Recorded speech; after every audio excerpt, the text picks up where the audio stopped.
Alors, bonsoir. Il est 19h, c'est l'ouverture de la séance. Extraordinaire. Je vais y aller avec la lecture et l'adoption de l'ordre du jour. Donc, en 2.1, c'est présentation et adoption de prévisions budgétaires 2026. 2.2, adoption du plan triennal d'immobilisation 2026, 2027, 2028. 2.3, avis de motion du projet de règlement 2026-422 relatif à l'imposition des taxes municipales, tarifs et compensations pour l'année financière 2026. 2.4, dépôt et présentation du projet de règlement 2026-422 relatif à l'imposition des taxes municipales, tarifs et compensations pour l'année financière 2026. En point 3, c'est période de questions. Point 4, levée de l'Assemblée. Donc, ça me prendra un proposeur pour l'adoption. Madame Moret.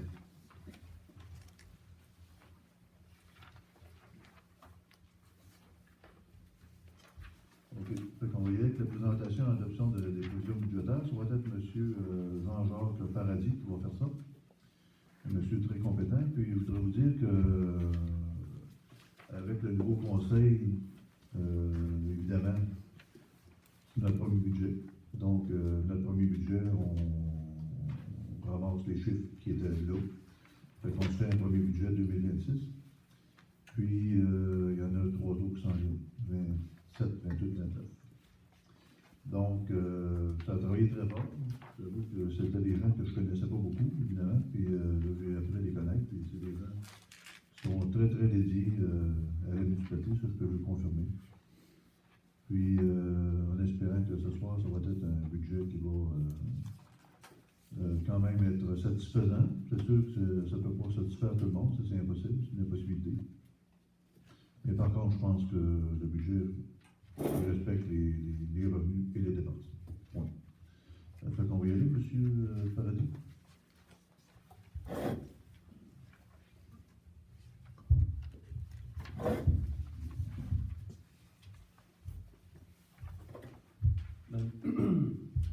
Bonsoir à tous.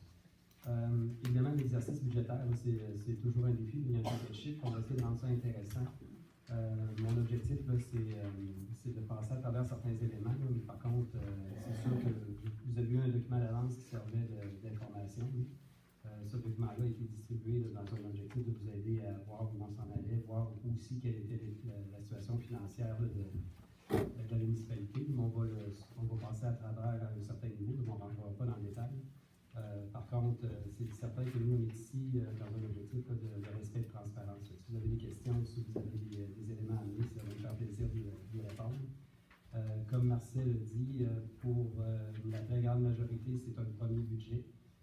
Pour les élus, c'est clairement un premier budget, sauf pour Marcel. Du point de vue du bureau aussi, c'était la première fois. Il y a des gens qui sont partis ou qui sont en congé de maternité, donc en place, c'était des nouvelles personnes. Par contre, on a travaillé très fort pour le produire. Par contre, c'est clair que produire un budget, c'est un défi. Puis dans le contexte financier dans lequel nous sommes, c'est également un plus grand défi. On ne s'en cachera pas. La situation financière de la municipalité était difficile. Au 31 décembre 2024, pas le 31 décembre de cette année, mais l'autre année, c'était pas un défi, c'était critique. Donc, il y avait des décisions importantes à prendre, il y avait des choses à faire. Fait que l'ancien conseil a donné un coup de barre pour la taxation en 2025 et dans le contexte, c'était justifié. Il fallait faire vraiment un redressement de la situation financière de la municipalité. On va le voir à travers certains éléments. Par contre, quand on établit un budget, il faut qu'on va le juguer avec les États, le contexte. Fait qu'évidemment, on sait que la situation financière était difficile. Par contre, on est très conscient aussi que les attentes des citoyens étaient à l'effet que les taxes sont élevées. C'est un fait. Par contre, quand il y a le temps de prendre des décisions sur les taxations, il faut considérer aussi le contexte financier, il faut aussi considérer la pérennité du futur, qu'est-ce qui va arriver. Donc, c'est tous des éléments qui ont été considérés. Puis les taux de taxes, il y a des éléments d'équité à faire parce que les taxes s'appliquent à tous, les taxes ne s'appliquent pas à tous. Donc, c'est tous des éléments qu'on a réfléchi, on a consacré beaucoup de temps, on a eu plusieurs rencontres à cet effet-là. Moi, ce que je peux vous dire, c'est que le budget a été fait avec une grande rigueur. Là, ce qu'on a fait, là, puis le nous ici, là, c'est. Il y a 2 nous, tant qu'à moi. Là. Il y a le nous du bureau, là, puis le nous du bureau, c'est Nancy et son équipe. C'est eux qui ont accès à toute l'information, qui peuvent produire un paquet de choses. Puis il y a nous, les élus. Là. Fait que tout le long, il va y avoir un nous, là, mais c'est ce nous-là qui a travaillé pour vous, en réalité. Tout le travail s'est fait avec une grande rigueur. Là, pour moi, là, bon, ceux qui ne me connaissent pas, moi je suis actuaire de formation, les actuaires, ça me les chiffres. Puis un actuaire, c'est pas un comptable, c'est différent, c'est totalement différent. Par contre, c'est 2 catégories de personnes qui aiment bien les chiffres. Moi, ce qu'il fallait faire, c'est établir une base de fait. C'était de comprendre vraiment la situation financière de la municipalité. Fait que c'est pour ça qu'on a retracé tous les revenus et toutes les dépenses depuis 2020. Pourquoi? Simplement pour comprendre, puis voir s'il y a des choses extraordinaires qui sont passées, y a-t-il des choses qui ont arrêté en cours d'année, y a-t-il des choses qui fluctuent. Ça nous a permis de se poser des questions, puis quand je parle d'un exercice rigoureux, bien pour nous, ça fait partie de cet élément-là. C'est d'avoir accès à toute cette information-là, prendre le temps de les analyser. Là.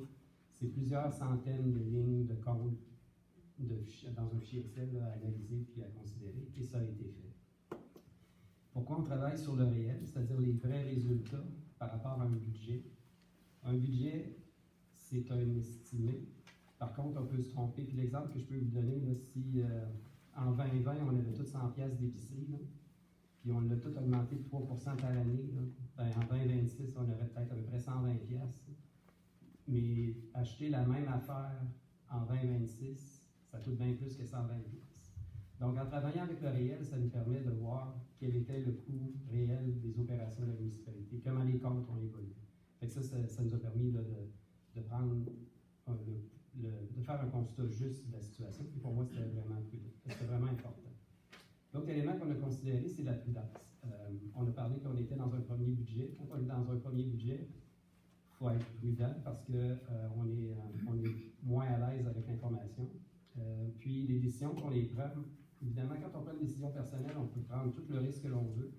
En tant qu'élu, on prend des décisions pour l'ensemble des citoyens. Donc, ce qu'on voulait faire, c'est s'assurer que quand on prend une décision, ben, d'avoir justement s'assurer que pour l'ensemble des citoyens, c'était bénéfique, puis on prenait les bonnes décisions. Puis c'est certain que le budget qu'on dépose ici, c'est un budget que j'appelle prudent. Donc, c'est ça. Dans certaines situations, on peut arriver dans un endroit, puis couper les dépenses, puis faire un gamot. C'est possible. Il y en a qui le font. C'est pas ce que nous avons fait. Pourquoi on n'a pas fait ça? C'est qu'à partir du moment où on est dans une situation financière critique, puis on a certaines inquiétudes sur certaines valeurs, puis je vais y revenir un peu plus tard, bien, si on baisse les dépenses trop, bien, l'année prochaine, on va faire quoi? On va les augmenter. Moi, je trouve que ce n'est pas nécessairement bien servir la population. Je préfère avoir une approche où on est plus en stabilité. Puis quand on prendra des décisions, on sera plus sûr de notre coût, on sera plus sûr de la projection. C'est dans cet esprit-là que le budget a été fait. Vraiment, là, c'était dans un esprit de prudence, s'assurer que la taxation au fil des ans, si on décide de la baisser, on la baisse au bon niveau, puis on la gère correctement. On ne fait pas de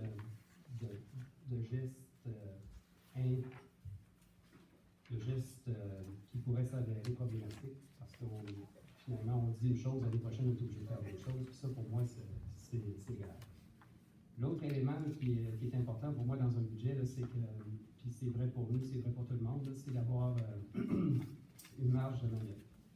La marge de manœuvre, ben, c'est l'argent qu'on a qu'on peut servir pour payer les imprévus. La municipalité, si on regarde les 2 dernières années, mais si on regarde jusqu'au 31 décembre, il n'y en avait pas de surplus. Donc, quand vient le temps de faire un budget, ben, c'est des éléments à considérer. Si on n'a pas de surplus, on n'a pas de marge, on a une belle note, puis là, on n'en veut pas de sinistre, puis je ne peux pas vous promettre qu'on n'en aura pas. Mais si on en a un, c'est la catastrophe parce qu'on n'a pas de marge. Tandis que si on a un surplus, ben, ça nous aide. Donc, quand on dit qu'on a fait un budget avec prudence, ben, ça nous permet de dire on risque de développer un surplus. Puis ça, c'est prudent, selon moi, puis c'est utile. Ça nous aide à développer à maintenir des taux et assurer une stabilité. Donc, c'est certains éléments que je voulais vous mentionner d'entrée de jeu. C'est certain que le déroulement de la rencontre, là, je vais passer un paquet de chiffres, là, vous allez les voir, je ne rentrerai pas dans le détail, mais l'objectif de vous les présenter et de vous expliquer certains écarts, c'est juste pour vous démontrer que c'est vrai que l'exercice a été rigoureux. Je vous demande, c'est sûr que vous avez des questions, ça va me faire plaisir de répondre, mais pour une question de flow, puis une question d'assurer la continuité, puis peut-être que même je répondrai à certaines questions que vous avez, mais plus tard dans la présentation, on va recueillir les questions à la fin, là, ça va être plus simple comme ça. Est-ce que ça vous convient? Une question à la fin. C'est quoi? Donc, si je comprends bien, vous avez adopté le budget et les questions arriveront par la suite? Non. Non, moi je vais faire ma présentation. Oui. Après ça, on va ouvrir la question. C'est correct? On avait le droit à une question. En commençant, puis on va aller à la page fonds disponibles en caisse, là. J'aimerais juste... On peut-tu fermer cette lumière-là? Oui, on va voir mieux. On va essayer de gérer un peu la lumière. Parce qu'on va voir mieux.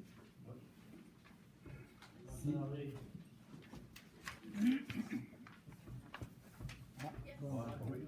C'est correct? Merci, correct. Ah, ben monsieur. C'est correct pour tout le monde? C'est correct comme ça? Oui. Parce que si on les ferme toutes, je vais m'endormir. Moi. Ah, merci. Je pourrais mieux les plafonner. Bon. Ce fichier-là, pour moi, est très important parce qu'il permet d'avoir une idée de quelle est la situation financière de la municipalité. Là, Ah, vous savez ça? Ah, c'est à vous tantôt. Oui, comme ça.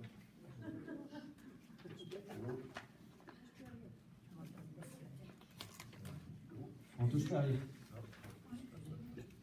Donc, pour moi, c'est une page importante ici parce que ce que ça permet de faire, ça permet de donner une idée de la liquidité de la municipalité. Puis ici, là, c'est pas un surplus au sens comptable. Par contre, ça démontre l'argent qui est disponible dans nos comptes, ce sont les comptes avec opération. Donc, la municipalité, au fil du temps, vous pouvez voir, il y avait 50 000 en 2020, en 2021, il y avait 750 000, en 2022, il y avait 117 000. En 2023, on a commencé à avoir un déficit pour les marge de crédit. Donc, c'est 150 000. En 2024, quand je vous parlais au 31 décembre, la situation était beaucoup plus critique. On était à moins 364 000. Et en 2025, avec le redressement qui a été fait, il y a 205 000. Donc, c'est certain qu'on voit que le travail qui a été fait au niveau des taxes en 2025 a permis de renflouer la liquidité de la municipalité. La liquidité sert à payer les opérations courantes et tous ces aspects. Il est important pour la municipalité d'avoir un surplus. Pour moi, c'est un indice de ce surplus-là.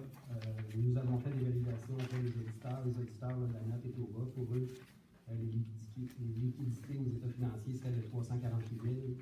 Un actuaire pour 10-13 000, ça ne s'ostine pas. Mais ça veut juste dire qu'il y avait un déficit, il y avait un manque de liquidité au niveau de la municipalité. Il fallait poser le chiffre. Quand je vous ai parlé de prudence tantôt, ben, c'est d'où on partait, d'où on est.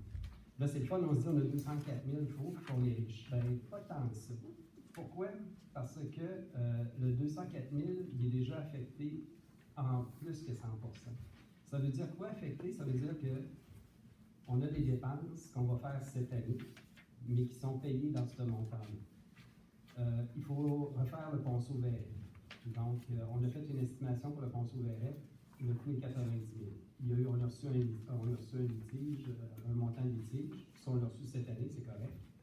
Par contre, cette année, on va faire le travail. Fait que du 204 000, il y a 90 000 qui s'en va pour la réfection de ce ponceau-là. Ensuite, dans le budget de l'année passée, en 2025, on devait faire des travaux pour l'OMH, qui est la bâtisse qui est à réparer, là, qui est sous le projet du gouvernement. Là.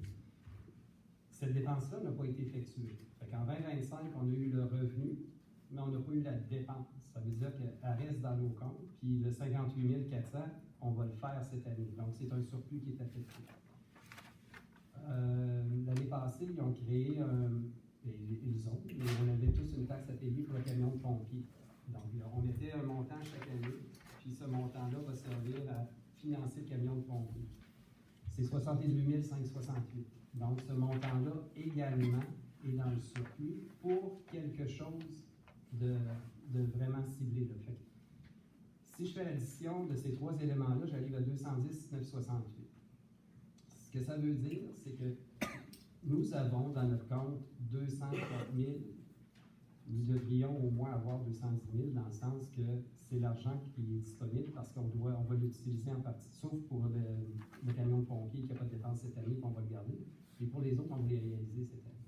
Donc, c'est des éléments. Fait que tantôt, quand je vous disais quelle est notre liquidité, ben, bref, on n'a pas tant que ça. Bref, on ne l'a pas.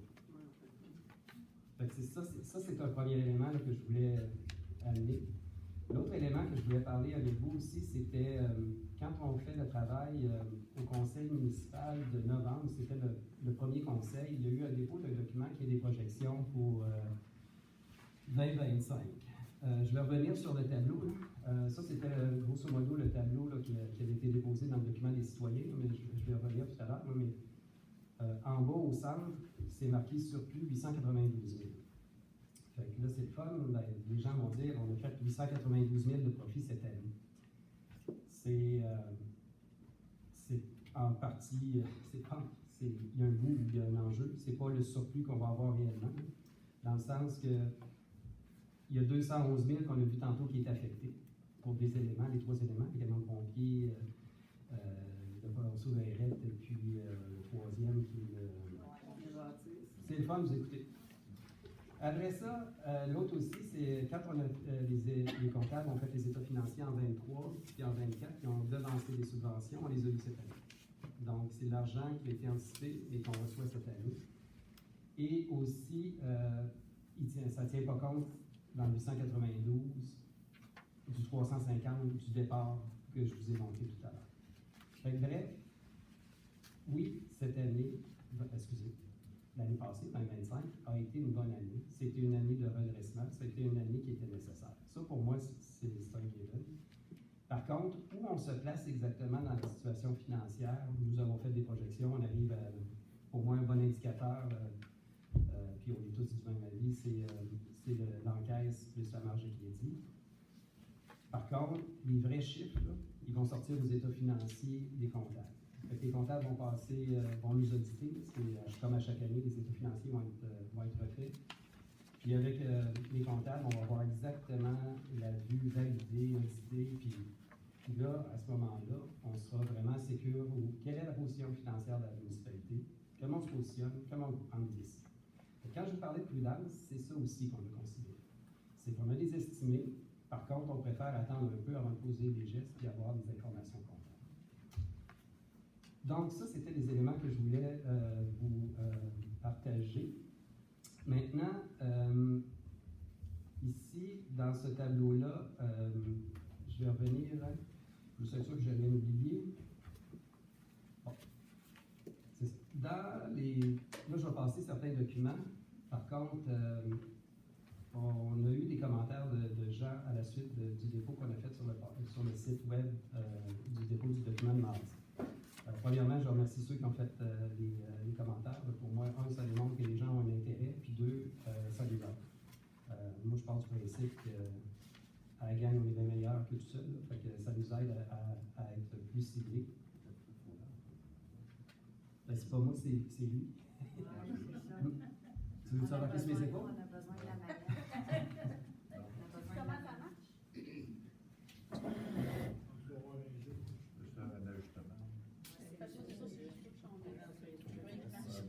Ah ouais. Fait que j'ai fait. Le tableau, il y avait des chiffres que j'ai enlevés dans cette version aussi, parce qu'à la lumière des commentaires que j'ai eus, je pense que ça prêtait à confusion. Pas je pense, ça prêtait à confusion. Fait qu'on je me suis permis de porter des ajustements. On avait mis là-dedans un avérage de taxes à 50 000. Puis l'objectif en arrière de ça, c'était qu'on allait recevoir de l'argent des taxes qui n'avaient pas été encore payées. Par contre, cet argent-là existe déjà dans les comptes comptables sous forme d'actifs. Donc, des ajoutés, il y avait eu un dédoublement, fait que c'était pas correct. Ensuite, dans le document aussi, on faisait une projection de surplus. Puis, dans le contexte, il n'est pas il n'est pas permis pour une municipalité de faire un surplus. Cependant, l'intention, merci. Donc, il n'y a pas le surplus, l'intention qu'on avait, c'était clair que c'était d'avoir une marge ou un surplus au bénéfice de tous les événements au niveau du transport. Parce qu'historiquement, on a toujours des défis au niveau du transport parce que le budget était insuffisant. Puis là, on s'aperçoit que les travaux sont reportés à chaque année où on dit qu'on va faire ça, finalement, on ne le fait pas. Fait que là, c'était dans ce contexte-là. Fait qu'on voulait développer quelque chose qui n'était pas nécessairement assigné à quelque chose de précis, mais qu'on sait qu'on devra utiliser. À la lumière du fait qu'on doit déposer un budget équilibré, cette dépense, ce surplus non assigné ou cette dépense de transport non assignée a été ajoutée aux dépenses du budget. Donc, ça ne change rien, si ce n'est que notre intention était d'avoir quelque chose non assigné. Là, on l'a simplement mis dans le budget de transport. C'est une des explications. Le document officiel, c'est celui que vous avez reçu à la fin, celui que vous pouviez prendre à l'entrée. Nous avons refait le document exactement dans le même format que par les années antérieures, pour les raisons de suivi et de facilité. Là, on a refait exactement le même document avec le split. Par contre, les chiffres que vous allez voir ont simplement été pris et remis dans ce document-là. Il n'y a aucun autre ajustement à part de ce que je vous ai indiqué. Donc, si on va à la page principe de gestion, moi, je veux juste vous dire, un budget, là, puis ça, c'est un engagement ferme du conseil. Là. Un budget, c'est quelque chose qu'on fait pour se donner une idée, pour se structurer, pour s'organiser, pour planifier, pour prévoir. Par contre, ce n'est pas un engagement à dépenser. On peut, nous autres, dire dans le budget personnel, je change mon char cette année. Dans les faits, on n'est pas obligé de changer notre char cette année. On peut avoir un budget. Par contre, on n'est pas obligé de dépenser chacun des postes. C'est pas ce qu'on va faire. Fait que pour nous, l'exercice a été bien fait, il a été rigoureux, l'exercice a été fait de façon prudente. Et ce qui est très clair, puis ça, c'est d'un commun accord de tous les membres, on va gérer, on va dépenser ce qui est requis, mais on ne fera pas de dépenses folles. Fait que ça, pour moi, c'est important. Fait que quand on associe budget prudent, il risque de sortir du positif des résultats financiers. Fait que c'est ça qu'on voulait avoir. L'autre élément que je voulais couvrir avec vous, c'est la page 2 du sommaire exécutif. C'est celle que vous avez vue. Ça, c'est normalement là, les gens qui n'ont pas vu le budget, juste pour vous donner le temps. Ça, c'est comme la conclusion, c'est le dessert. Normalement, on fait ça à la fin de la présentation et habituellement, les gens ont intérêt à savoir qu'est-ce qu'on a fait. La taxation qui est proposée, puis qu'on va lire à la fin, donc on va utiliser tout ça, là. Mais on maintient les taux de taxes qui sont en 100 en 100 identiques, et toutes les autres, les taxes spéciales, couvrent la dépense réelle. Ça fait en sorte que si vous prenez les 2 dernières lignes, ceux qui n'ont pas d'aqueduc vont payer 814 cette année, ils payaient 804 l'année passée. Fait que ça fait une différence de 10 $. Fait que si jamais vous avez, là, il faudrait descendre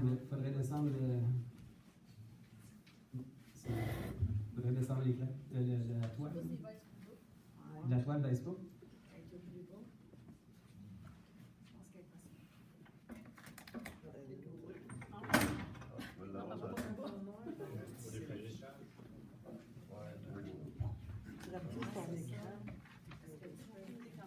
Fais escape, puis tu vas avoir juste le. Ouais. Ça, cette page-là est identique à celle qu'il y avait sur le site, là, donc il n'y a aucun changement. Là.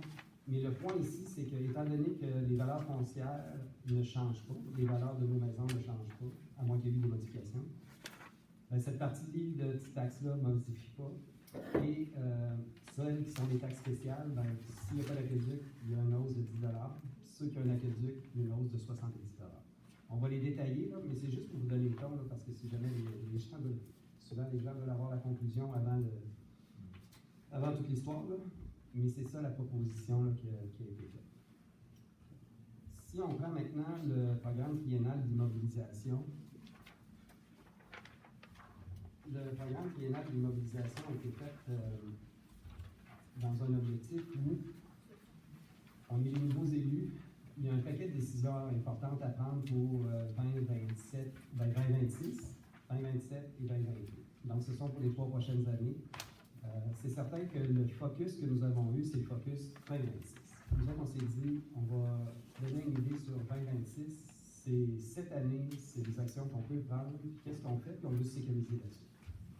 27 puis 28, on peut en mettre, mais on peut et on va, au cours de l'année, y réfléchir. Ça nous donne le temps d'y penser. Puis il faut déposer un autre PTI, un autre programme triennal pour le budget prochain.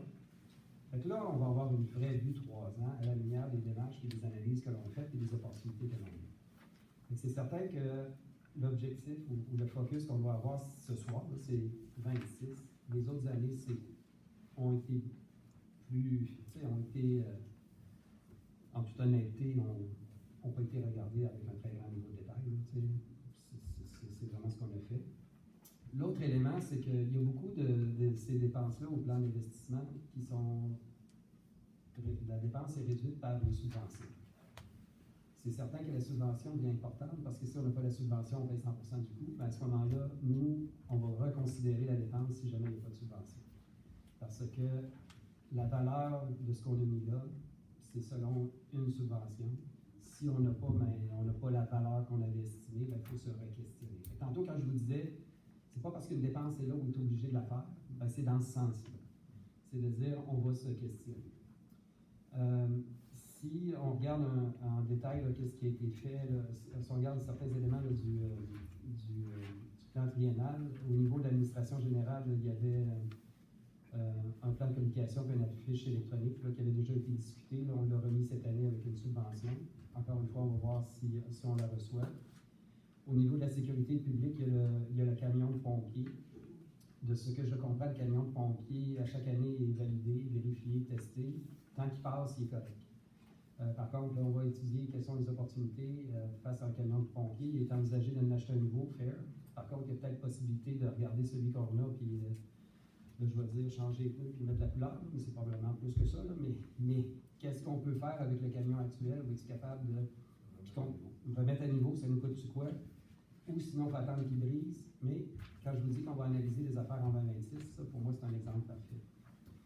Au niveau du transport, il y avait le fameux dégât qu'on avait eu en eau débit, pour lequel on avait eu pas quelque chose à faire.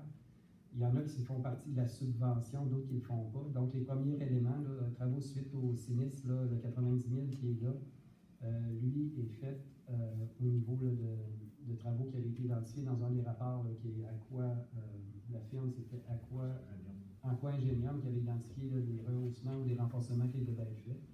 Fait qu'on a identifié des ponceaux pour lesquels on va demander des subventions puis on va les faire.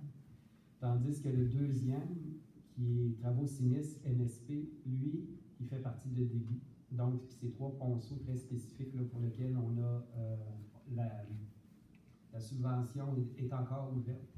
Puis les travaux vont être effectués là, dans cette demande-là. C'est le ponceau du lac Georges, celui de la route du Moulin, puis celui de la route Gravel. Donc, ça, c'est les ponceaux qui devront être faits. Ensuite, il y a le ponceau Vérette, j'ai parlé tout à l'heure, pour lequel il y a un surplus qui a été affecté qu'on va utiliser là, pour faire ce ponceau-là. Au niveau de l'hygiène du milieu, ce sont tous des affaires qui touchent l'eau. L'eau, on va y revenir tantôt, mais c'est certain qu'on a identifié ça comme un élément hautement important. Là. Il y a eu des défis au niveau de la qualité de l'eau. C'est certain qu'on veut prendre des mesures pour faire en sorte que l'eau soit correcte. À cet effet-là, il y a la séparation des intrants aux anges, tu me corrigeras, Nancy, mais ça consiste à créer une division de ce tuyau pour que si jamais il y en a un qui se contamine, ben, tu peux utiliser l'autre. C'est technique, là, mais bref, c'est pour justement aider à avoir de la meilleure eau puis, pour la municipalité ici. Puis les deux autres sont au niveau de Montauban, pour lesquels il y a la réparation d'entrée d'eau, mais c'est sous la route provinciale, fait que ça coûte plus cher. Je pense qu'il y a quelques entrées d'eau à refaire. Il y en a 3-4 à faire à ce niveau-là. Puis, question de disponibilité de l'eau, on va envisager creuser un puits là, pour augmenter la capacité pour fournir de l'eau. Au niveau des loisirs, c'est la salle qui est à Montauban également. Les deux premiers, c'est une mise aux normes, puis la toiture de la salle. La mise aux normes, il y a différentes choses à faire, là, comme la réparation du coupe-feu, une deuxième sortie de secours, changer les ventilateurs de la cuisine. Il y a un paquet d'affaires à faire. Là, puis ça, on n'a pas le choix. C'est dans le sens que c'est requis là, pour une bâtisse de ce type-là. Puis de ce que je comprends également, la toiture est à refaire parce qu'elle coûte. À un moment donné, on n'a pas le choix. Au niveau du parc des chutes, vous savez qu'il y a eu un rapport Pigbois qui a été produit. Il a été déposé l'année passée. Par contre, comme je vous ai dit, nous autres, l'ancien conseil s'est pas prononcé dessus. Nous le ferons cette année. L'argent qui est là, c'est dans un objectif où il y a des défis de sécurité sur le site au niveau des passages, des escaliers, de la passerelle d'accès à la chute, tout ça. Là, fait que c'est dans un objectif de sécuriser le site. Là, c'est pas, on n'est pas en train de transformer, là, c'est une question de sécurité.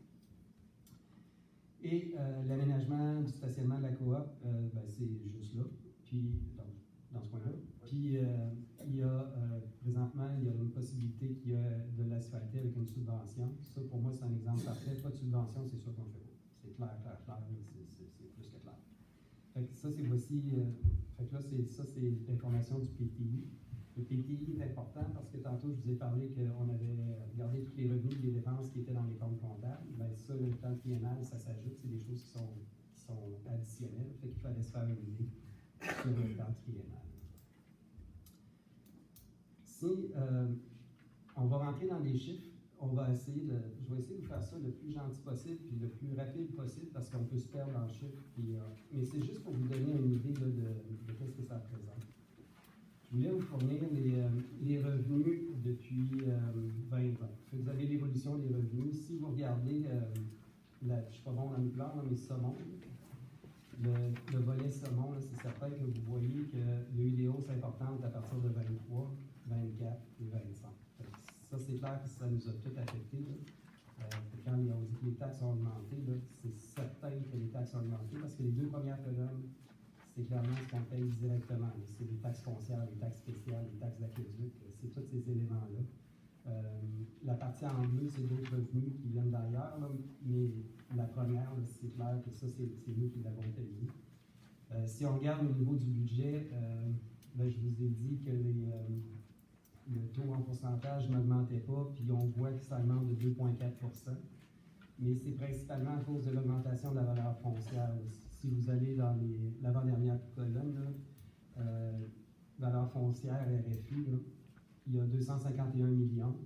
C'est tout simplement qu'il y a plus de bâtisses. Les gens ont fait des améliorations, puis il y a une augmentation de 2,1 %. Ça fait que notre revenu augmente de 2,1 % parce qu'il y a plus de valeur, mais individuellement, on paye la même chose. Ça, c'est quand on dit que la valeur, notre compte de taxes ne devrait pas varier tant que ça. Par contre, il y a certaines taxes spéciales qui augmentent, puis évidemment, ça se traduit là. Et vous le voyez à la fin, là, le taux du sang, là, il est resté pareil, là, qui est la grande partie de notre compte de taxes, qui est de 79 cents. La variation est zéro par rapport à l'année précédente. Je peux répondre à vos questions, mais je voulais juste vous donner le ton que oui, on a eu des augmentations importantes.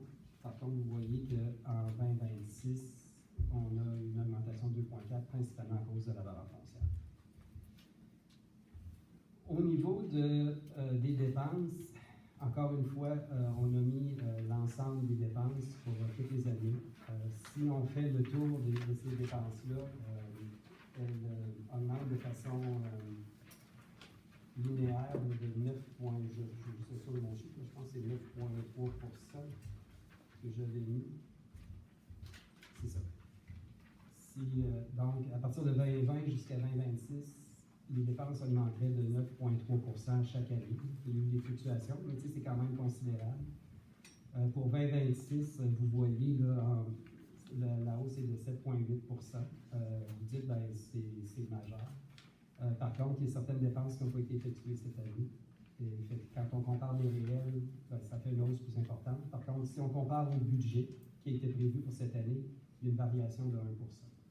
Donc, les dépenses de cette année par rapport au budget de l'année passée, il y a une hausse de 1 % là, qui est plus en ligne avec ce qui est souhaité. Puis quand on regarde les dépenses, les 4 premières, oui, c'est-à-dire l'administration générale, sécurité publique, transport et hygiène, c'est 80 % de notre budget. Ce sont les gros postes de dépenses, c'est ceux qui ont le plus d'impact au niveau de notre compte de taxes et des impacts pour nous. Donc, je vais juste faire une vérification, voici, je viens d'oublier.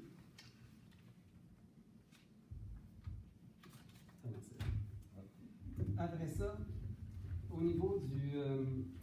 on va passer à travers le budget détaillé pour vous donner juste une idée de quels sont les impacts ou qu'est-ce qui a changé. Le tableau est toujours fait des mêmes éléments. Pourquoi je commence par les dépenses? C'est bien simple, c'est que la municipalité projette ses dépenses, puis après ça, elle fait ses revenus. Le premier poste de dépense, c'est clairement l'administration générale. L'administration générale, c'est les élus, puis le bureau municipal avec tous les employés, puis c'est le plus gros poste. Puis la hausse la plus importante au niveau de ce poste-là, c'est la gestion financière. C'est le projeté, si on regarde le projeté là, qui est la deuxième colonne, on était à 107 000. Cette année, on projette 711 000. Donc, c'est quand même une hausse significative. Et cette hausse-là s'explique facilement. On a toutes les explications de tout à fait détail. Et c'est principalement parce qu'on a ramené 2 personnes qui étaient ailleurs dans les budgets, dont une personne qui est en congé de maternité. On les a mis à ce niveau-là. C'est une variation de salaire. Donc, puis après ça, il y a certains postes qui ont augmenté légèrement au niveau des honoraires et des services juridiques. Là. Mais le gros de la hausse s'explique par le fait qu'il y a des gens qui étaient dans d'autres postes plus loin, d'autres dépenses qu'on a ramenées. C'est pour ça là, que le poste augmente tant. Puis, on a le détail. Là, celui-là, il est plus délicat parce qu'il y a des salaires en jeu, mais c'est l'explication. Au niveau de la sécurité publique, si on regarde au niveau là, de la police, il y a une légère hausse, c'est 3,5 %. La sécurité civile, elle a augmenté, mais c'est quand même un petit montant. Ce qui augmente beaucoup plus, c'est au niveau de la protection d'incendie. On passe du projeté de l'année passée, c'est ça, du projeté de cette année à 126 520 à presque 220. Puis le budget était à 206 l'année passée. Puis quand on explique les dépenses, c'est certain qu'on a renforcé certains éléments d'entretien et de travaux qui avaient effectués là, au niveau là, des pièces de main-d'œuvre. Il y a des bornes d'incendie, il y a des interventions d'entretien à faire, puis il y a d'autres équipements. Là, il y a à peu près 17 000 qui est fait au niveau juste de l'entretien. Ensuite, au conseil de décembre, on avait présenté le 6e là, qui augmentait de 43 000, puis la grande partie parce qu'il y avait une subvention de 25 000 qui n'avait pas été donnée. Là, donc, évidemment, le 43 000 s'ajoute aux 17 000. Puis ensuite, il y a certains éléments qui ont été remis au budget parce qu'ils n'avaient pas été utilisés, mais dans le contexte on n'est pas certain qu'ils ne le seront pas, ça dépend des incidents qu'on a, des accidents qu'on a et des feux. Mais c'est comme ça que la hausse s'explique au niveau là, de la sécurité publique. Au niveau du transport, les 2 postes importants, c'est la voirie et l'enlèvement de la neige. Si on regarde au niveau de la voirie, on passe de 7,60 à 6,73. Il y a des travaux spécifiques qui ont été faits cette année pour un montant de 342 000. Puis cette année, on estime que ça va être plus aux alentours de 216 000. Puis tantôt, je vous parlais qu'il y avait un montant, de plus. En fait, je recommence. Il y a 215 000 de plus que l'année passée qu'on a mis sur des travaux qu'on va faire, dont le 100 quelques mille que je vous parlais tout à l'heure, qu'on avait mis dans notre document, qu'on avait présenté aux citoyens comme un surplus qu'on voulait faire des travaux, là, tandis qu'on l'a vraiment mis dans ce poste de dépense-là. Puis il y a des travaux spécifiques qu'on sait qu'on ne fera pas, puis on va retirer pour 342 000. Fait que ce net-là faisant en sorte qu'on explique la différence, c'est simplement les travaux là, qui ont été ciblés. Les autres postes là, ont à peine varié. Puis au niveau du transport de la neige, c'est qu'on a un contrat maintenant qui est sur 5 ans, puis ça nous a donné un rabais, puis c'est le rabais tout simplement qui nous permet de réduire le transport de la neige. Au niveau d'hygiène du milieu, il y a un élément important ici, là, tout est important, mais sur lequel je veux rentrer un petit peu plus en détail, c'est au niveau de l'eau. Si on regarde, le réel était de 42 742, le budget était de 69 140, le budget de l'année passée, tandis que le budget qu'on projette cette année, c'est 87 000. Donc, on peut dire qu'il y a une différence significative entre le 42 000 réel projeté versus le 87 000. En grande partie, il est expliqué par un salaire. Malheureusement, la façon que les travaux se sont faits l'année passée, ça s'est fait à l'interne, dilué à travers les employés de la municipalité. Ça fait en sorte que ça devient un coût d'opportunité. Donc, les gens qui ont fait ces travaux-là n'étaient pas, la dépense n'a pas été assignée au poste comme tel, parce que c'est d'autres personnes qui les ont fait. C'est-tu la façon de faire? Non. C'est pas comme ça que ça nous a été fait. On avait une firme qui devrait le faire. Il y a un poste qui est ouvert, qui est affiché présentement, pour avoir une personne qui va être capable de faire les cartes d'eau, qui va être capable de faire justement, d'avoir les qualifications pour faire les tests, les nettoyages, les ci, les ça, l'entretien et tout.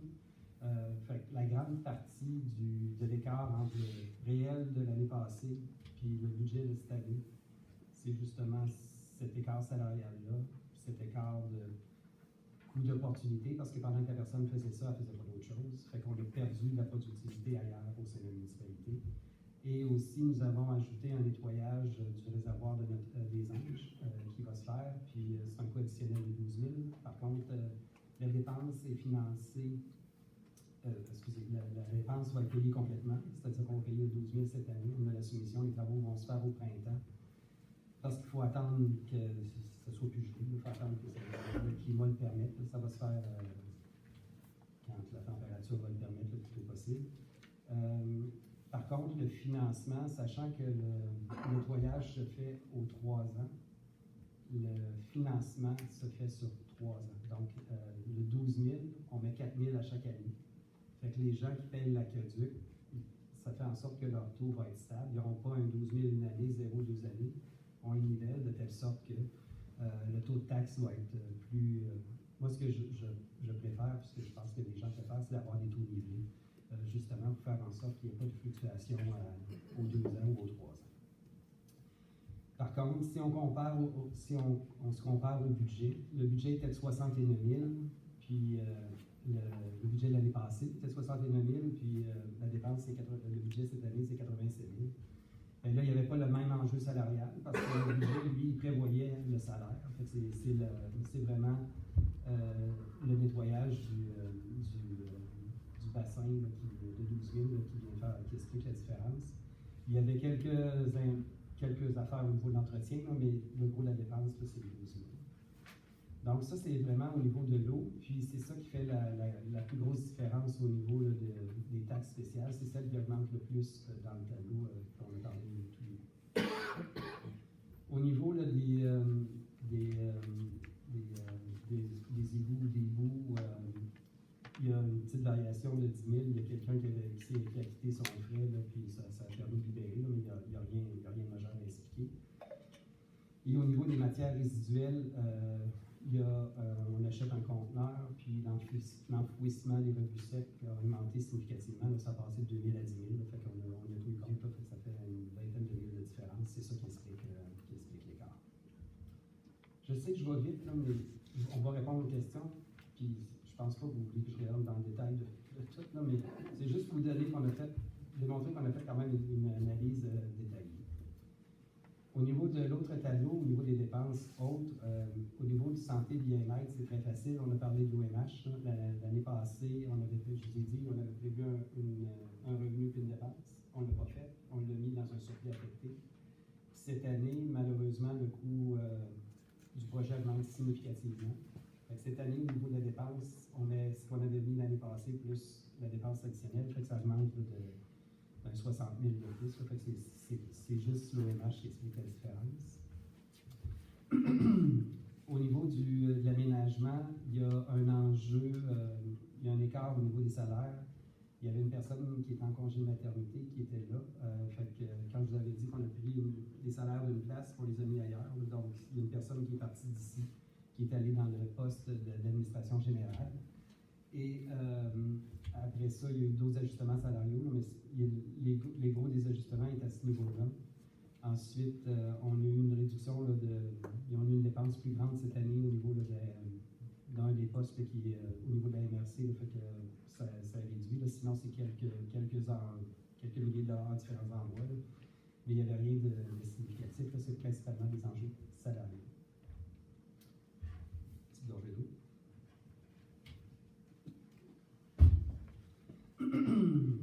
Au niveau de loisirs et culture, il y a comme 3 blocs là-dedans. Là. Idéalement, là, j'aurais dû les séparer, mais je ne l'ai pas fait. Là.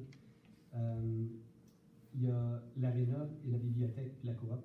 Au niveau de l'aréna, il y a principalement là, de l'entretien et au niveau là, des salaires, là, qu'il y a un ajustement. Là, fait qu'il y a une augmentation là, de 33 000 pour l'aréna. Au niveau de la bibliothèque, il y a un petit ajustement salarial. Puis au niveau de la coop, il y a une variation d'entretien d'à peu près 5 500. Puis après ça, il y a le salaire d'une personne qui a quitté ce poste-là, puis qui est revenu au niveau de l'administration générale. C'est ça qui explique, grosso modo, la différence des loisirs. Hein. Fait que là, on a surfé à travers très rapidement toutes les dépenses. Et comme je vous ai dit, là, le détail, puis je l'ai présenté là, à un moment donné,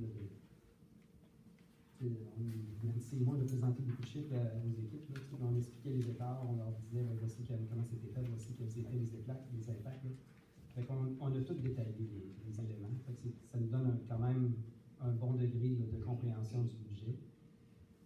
Une fois qu'on a projeté toutes les dépenses, ben là, il faut s'assurer d'avoir les revenus. Fait que c'est comme ça qu'on a fait. Puis on s'est aperçu que la grille, dans son format actuel, permettait de répondre à notre besoin.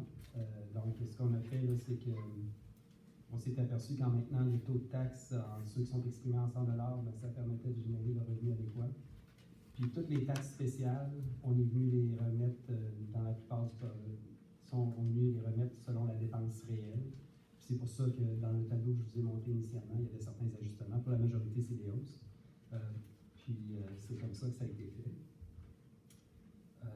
Puis je pense que on voit bien ici, là, puis sur la première ligne, là, la taxe foncière générale, là, si on parle, le premier chiffre en haut à droite, c'est 2,1 %. Fait quand je vous disais que la hausse de la taxe foncière, c'est à cause de l'augmentation de la valeur foncière de l'ensemble de la municipalité, là, on le voit ici, là, le pourcentage est identique. L'autre élément, c'est que vous voyez que la taxe camping a été retirée. Ça, c'est un sujet là, qui a fait couler beaucoup d'encre. La raison pour laquelle elle a été retirée, c'est qu'il y a eu des discussions avec les gens auparavant, certains représentants nous ont rencontré le nouveau conseil. C'est certain que pour eux, c'était un frein aux opérations. Par contre, la façon qu'on voyait, nous, il y a une vigie qui a été faite là, dans un grand territoire pour voir est-ce que cette taxe-là existe? Est-ce que cette taxe-là, la taxe-là c'est ça, le 22$ par site pendant 5 mois, là, est-ce qu'il existe ailleurs?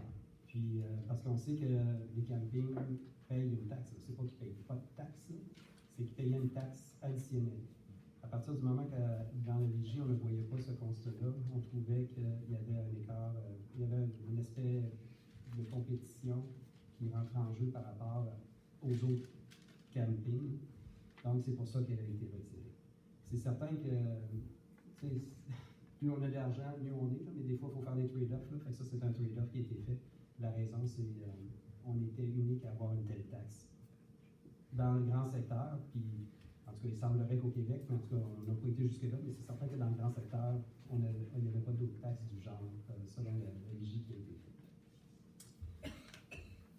L'autre poste, c'est l'autre page qui est encore au niveau des revenus. Il y a beaucoup, c'est la partie du bas. La partie du bas est détaillée beaucoup plus dans le document que vous avez reçu à l'entrée. Mais le même travail a été effectué. On a pris chacun des postes, on a regardé ce qu'il y avait au fil des années. Y a-t-il des écarts? On a expliqué les variations. Puis on est venu faire les projections. Donc, encore une fois, le travail a été fait avec beaucoup de temps de précision malgré tout. On achève. L'autre page, au niveau de l'encaisse, on en a parlé, mais je vous rappelle que c'est un élément important. Fait que ça, pour nous, c'est d'où on part cette année. Financement et emprunt, nous avons entendu beaucoup de choses. Là. On a combien d'emprunts, on paye quoi, c'est quoi, c'est quoi. Là? Bien, finalement, c'est ça. Donc, au niveau là, des prêts, voici la liste des prêts. Vous avez les soldes au dernier versement. Là. Donc, on a pour 1 436 000 de prêts. On va verser en intérêt 56 747, puis on va payer en capital 175. Donc, c'est ça les prêts que nous avons au niveau de la municipalité. Là. C'est simplement pour information. Là, le 56 puis le 175 se retrouvent là, dans les documents, mais c'est l'information que vous avez. L'autre aspect important, c'est au niveau là, des comptes en souffrance. Vous voyez la liste des comptes qui n'ont pas été payés depuis 2018. Là, il y a pour 313 803. Comme je l'ai expliqué, là, ce montant-là se trouve à être comme un compte à recevoir au niveau de la municipalité. Quand on détermine la richesse de la municipalité, on en tient compte. Cependant, c'est clair qu'on n'a pas l'argent liquide. Donc, ce n'est pas une somme qu'on va avoir. C'est certain que les gens qui ne payent pas leurs taxes nous aident. On a intérêt à ce que les gens paient. Puis il va y avoir une démarche qui va être effectuée là, pour justement faire une collecte. Puis c'est un niveau d'escalade. Puis il va y avoir, on a vraiment l'intention d'aller le plus haut possible dans l'escalade pour aller recueillir le maximum de taxes. Puis c'est vraiment l'intention. Par contre, c'est clair que de ne pas payer ses taxes, ça nous aide pas. L'autre élément pour lequel on nous a informé, c'est qu'on entend beaucoup parler des sinistres. Là, quel était le montant, qu'est-ce qu'on avait comme subvention. Fait qu'ici, on a identifié les sinistres, quel montant on a reçu. Puis les années sont importantes là, parce qu'il y a toujours un temps entre l'événement et le montant le moment où on reçoit la subvention. Ça affecte les états financiers. Tout à l'heure, je vous ai dit qu'en 2023, il y avait un montant que les comptables avaient inclus. En 2024, ils ont fait la même chose. Par contre, on a reçu ces montants-là en 2025. Fait dans mon fameux 892 000, les sommes qui sont assignées à ces effets-là. Et les 3 premiers, les dossiers sont fermés. Donc, il n'y a plus d'événements, il n'y a plus de sommes à recevoir ou de dépenses à faire. Par contre, le dernier, le déluge, lui, est encore ouvert. Et les 3 consos qu'on a parlé tantôt là, font partie de cette demande de réclamation-là. Donc, c'est approuvé. Et quand on va faire les travaux, ben, on va pouvoir être admissible à la subvention, là, mais à l'intérieur de cet événement-là. Enfin, il y avait beaucoup de discussions sur la compréhension du DAI du Dépannage Chalet. Le DAI du Dépannage Chalet se retrouve sur le site de la municipalité.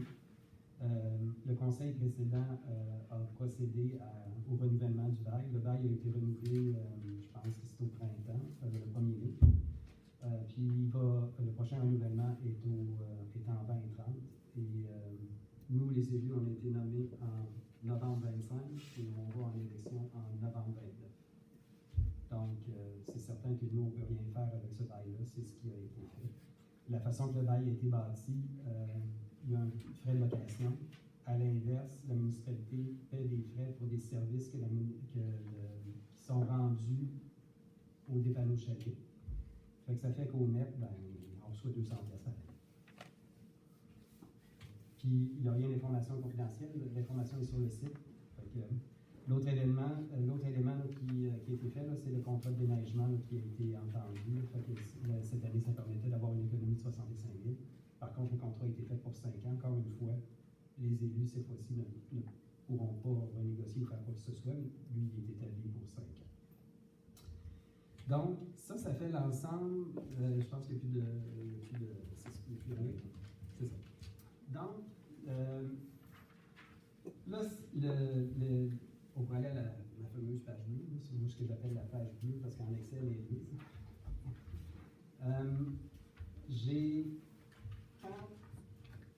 Quand on prend cette page-là, tous les chiffres que vous avez vus dans les tableaux qu'on vous a montrés, c'est un plug and play scientifiquement. Même effectivement, c'est pas on ne prend pas un grand total puis on va le mettre. Il faut aller chercher différents éléments dans différents postes puis venir les plugger dans le tableau. Ce que je peux vous garantir, c'est que ça balance. Tout a été fait de telle sorte que les fichiers que vous avez là, les tableaux, celui-là, c'est toutes des formules qui font en sorte qu'on a produit ce document-là. Donc, j'ai absolument pas l'intention de le refaire avec vous. Mais les revenus qui sont là s'expliquent. Si jamais vous avez des questions, des écarts, on est tout capable de les replacer. Quand tout à l'heure, je vous disais là, que dans la section revenus, là, toutes les compensations, transferts, autres comptes, loisirs, vous avez beaucoup plus de détails dans celui-ci que moi, ce que j'avais dans le présenté, là, parce que il y a beaucoup de choses qui dépendent du gouvernement, qui dépendent de subventions, fait que je trouvais ça moins pertinent. Par contre, le détail est ici. Si on prend au niveau des dépenses, ça c'est beaucoup plus direct. Donc, les tableaux que je vous ai montrés, ceux-ci correspondent plus facilement. Et ensuite, pour les deux parties du bas, ben, ils sont complétés à partir du fichier principalement du programme triennal, parce qu'il y a des investissements. Puis, au niveau là, un chiffre pour lequel je souhaite apporter votre focus, c'est sur le côté revenu, en bas, surplus et fonds, de 148 400. Donc, ceci correspond à la réflexion du fonds Sauvergette à 90 000, puis l'OMH à 58 400. C'est ça qui explique l'utilisation du fonds pour le VIA. Puis, comme je vous ai dit, ce document-là amène un budget équilibré, c'est-à-dire que les dépenses de 5 324 puis les revenus de 5 324 sont identiques. C'est le budget équilibré. Ce que vous avez vu sur pas le portail, mais sur le site web, il y avait une notion de surplus. Ce surplus-là est intégré en dépenses dans ce document-là. C'est ce que je voulais faire comme présentation. Je sais que c'est ardu, c'est un paquet de chiffres. Par contre, moi, ce que je tiens à mentionner, c'est que le travail a été fait avec rigueur et prudence. Tout le monde a collaboré. On a eu plusieurs rencontres entre équipes. Nancy, je pense qu'elle était curieuse de vous voir. C'est correct. Mais c'est certain que ça a été important d'avoir la collaboration de tous. Et puis, on a travaillé vraiment avec toute l'information qui était possible, puis avec toute l'intelligence que nous y avions. Par contre, on demeure prudent. C'est pour ça qu'on a fait cette approche-là d'avoir un budget plus prudent, puis avec une volonté de générer en tout cas, du moins, être certain de couvrir les dépenses. C'est comme ça qu'il faut voir ça, dans un objectif où on va être capable d'être dans une meilleure situation financière pour le budget 2027. Puis là, il faut être épargné de tout événement catastrophique. Mais à un moment donné, ils vont aller ailleurs, les événements catastrophiques. Exactement. À moins que mes amis aient des choses à dire, on peut avoir la période des questions. Merci, Jean-Jacques. Vraiment très, très bien. C'est une présentation de qualité, professionnelle, mettons. En détail, puis je pense que quand on a rentré les premières fois ensemble, le conseil, c'était le mot d'ordre, c'était la transparence. Je pense que c'est comme très, très transparent. Puis je pense que c'est parfait. Je me dis souvent, le soir, quand j'arrive d'un caucus puis ou d'une séance, je me dis, je suis chanceux d'avoir un conseil comme ça. C'est fun. Des gens qui sont vraiment représentatifs du village.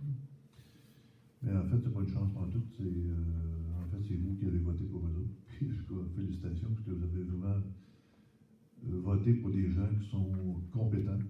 Puis, je suis content, par contre, Jean-Jacques, que tu aies acheté un terrain à Notre-Dame de Montreuil. Très content. Il y a une personne vraiment agréable avec qui travailler. C'est fun. C'était vraiment très, très bien. Ouais. Merci. Ça fait que si on s'est rendu à la période de questions, après ça, on va y aller avec l'ordre du jour. Mais ceux qui ont des questions, allez-y, on va répondre à toutes vos questions. On n'a pas de chronomètre, évidemment.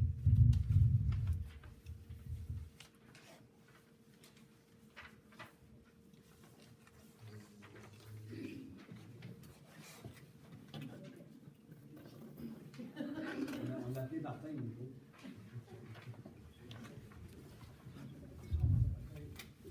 Bonsoir. C'est la chose que j'ai entendu.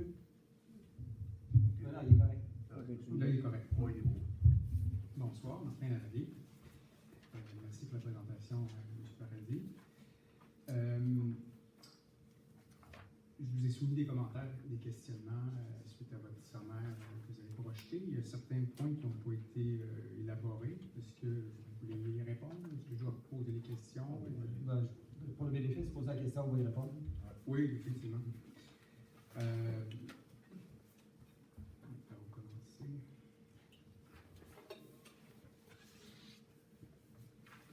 Et par le début. Je faisais mention, entre autres, que la taxe spéciale caserne que vous aviez budgétée, le taux calculé n'était pas le bon. Est-ce que là, j'ai vu que la dépense n'a pas changé, mais dans le règlement, c'est le même taux qui avait été affiché dans le sommaire, mais quand on le multiplie, ça ne donne pas le bon chiffre. Alors, soit que votre dépense n'est pas bonne, votre revenu n'est pas bon, ou soit que votre taux. Ouais, c'est ça, mais là, on a jugé que c'était marginal. Là, fait que, OK, vous allez laisser on va laisser. Parfait. Parce que c'est quelques dollars. Génial. Pour ce qui est vous avez parlé du surplus de fonds affectés tantôt. Vous en avez fait état d'une affectation de 148 000 là, selon votre budget de l'année. Quand on regarde votre PTI de cette année, si on compare à celui de l'an passé, les investissements qui avaient été prévus en 2025 l'an passé et qui n'ont pas eu lieu cette année, parce qu'ils étaient, des fonds avaient été affectés, on pourrait présumer que les mêmes fonds seraient encore disponibles en 2026. Donc, on aurait pu les utiliser dans le surplus plutôt que de faire le choix de taxer le contribuable d'une somme additionnelle. Et dans le courriel, j'en ai fait état de la liste des éléments qui étaient dans le PTI de l'an passé, qui sont en principe déjà réservés pour 2026, vu qu'ils n'ont pas été dépensés en 2025. Alors, on en avait pour à peu près 15 000. Donc, la question aussi, c'est pourquoi vous ne les avez pas considérés. En fait, ils vont se dire qu'ils vont sortir dans le surplus. La somme était quand même marginale. Mais c'est ça.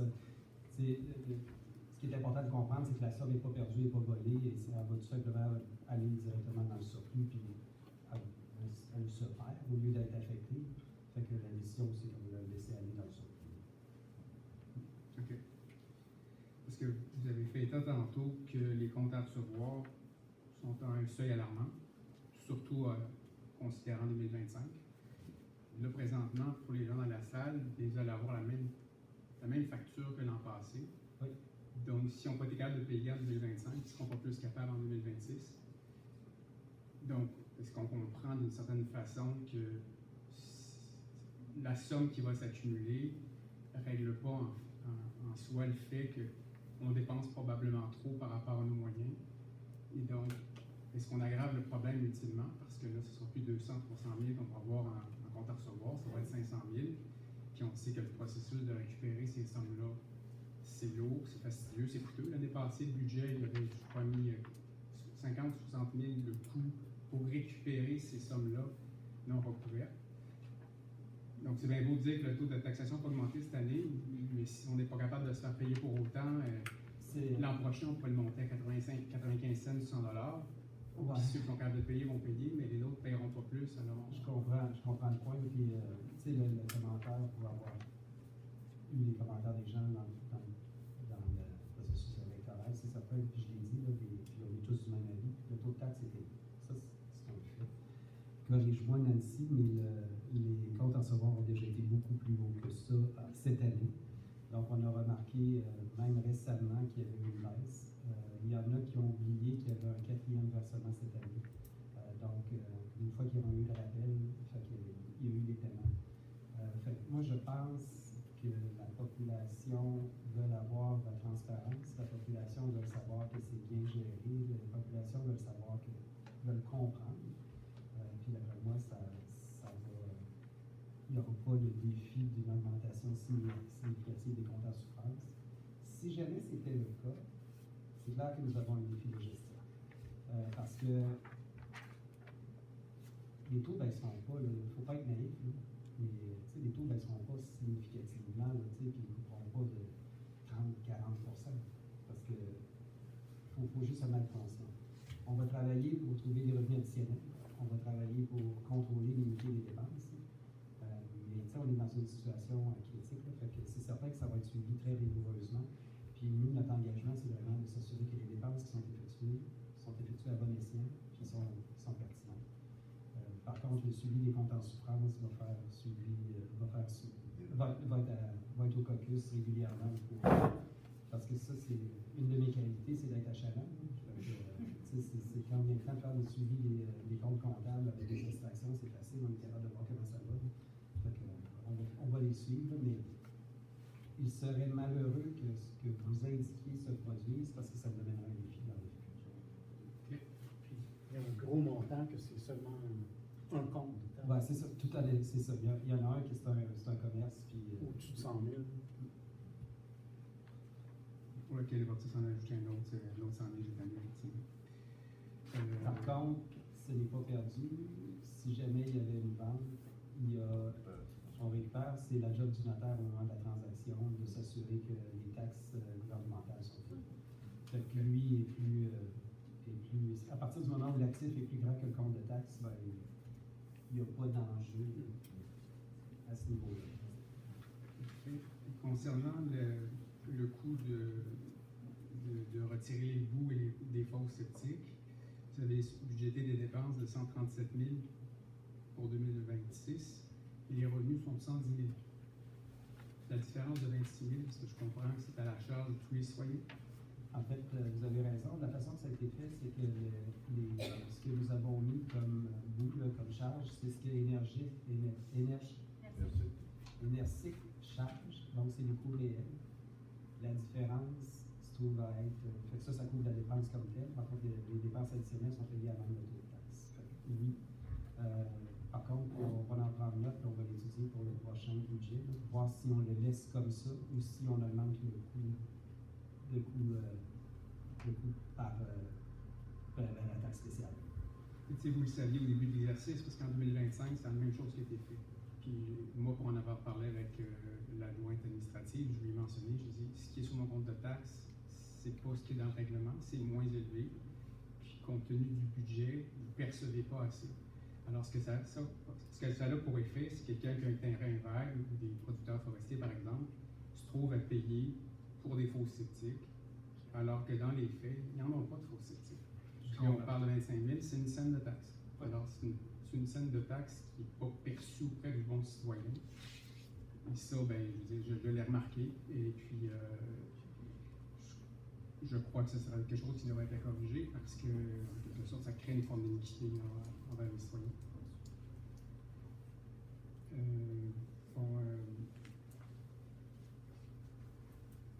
Travaux conso de Lac-Georges, est-ce que vous avez considéré demander une contribution financière aux gens de Lac-aux-Sables pour cette portion-là? Je laisserai peut-être Marcel y répondre, mais ce qui avait été. Ben, en fait, faire une histoire courte, c'est que le maire de Lac-aux-Sables de l'époque, il m'avait demandé de payer pour ses camions de pompiers au Lac-aux-Sables, parce qu'il était beaucoup plus performant que les nôtres. Donc, il devrait payer pour le camion de pompier.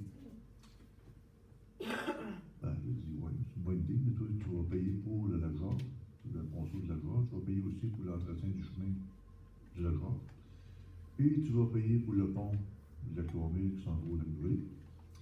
Puis là, j'ai continué une liste comme ça, puis il dit, Marcel, laisse faire le pompier, les pompiers, c'est ça, on n'avance plus. C'est bon. Fait que finalement, on ne fait pas d'échange avec ça, avec le Lac-aux-Sables, parce que aussi, Rivière-à-Bière est sur notre dos pour qu'on paye des affaires pour Rivière-à-Bière aussi. Saint-Tuval est sur notre dos pour qu'on paye des affaires au Lac-Quérillon, qu'on sort par là-bas. On a eu son chemin, on a pris son chemin, toutes sortes d'affaires, on devra payer pour ça. Et ça devient extrêmement complexe de s'échanger des coûts comme ça finira plus. Fait que là, finalement, je dis, on touche à rien, puis tout le monde reste tranquille dans son coin. On va payer, parfait, c'est Ouais. bon. Merci.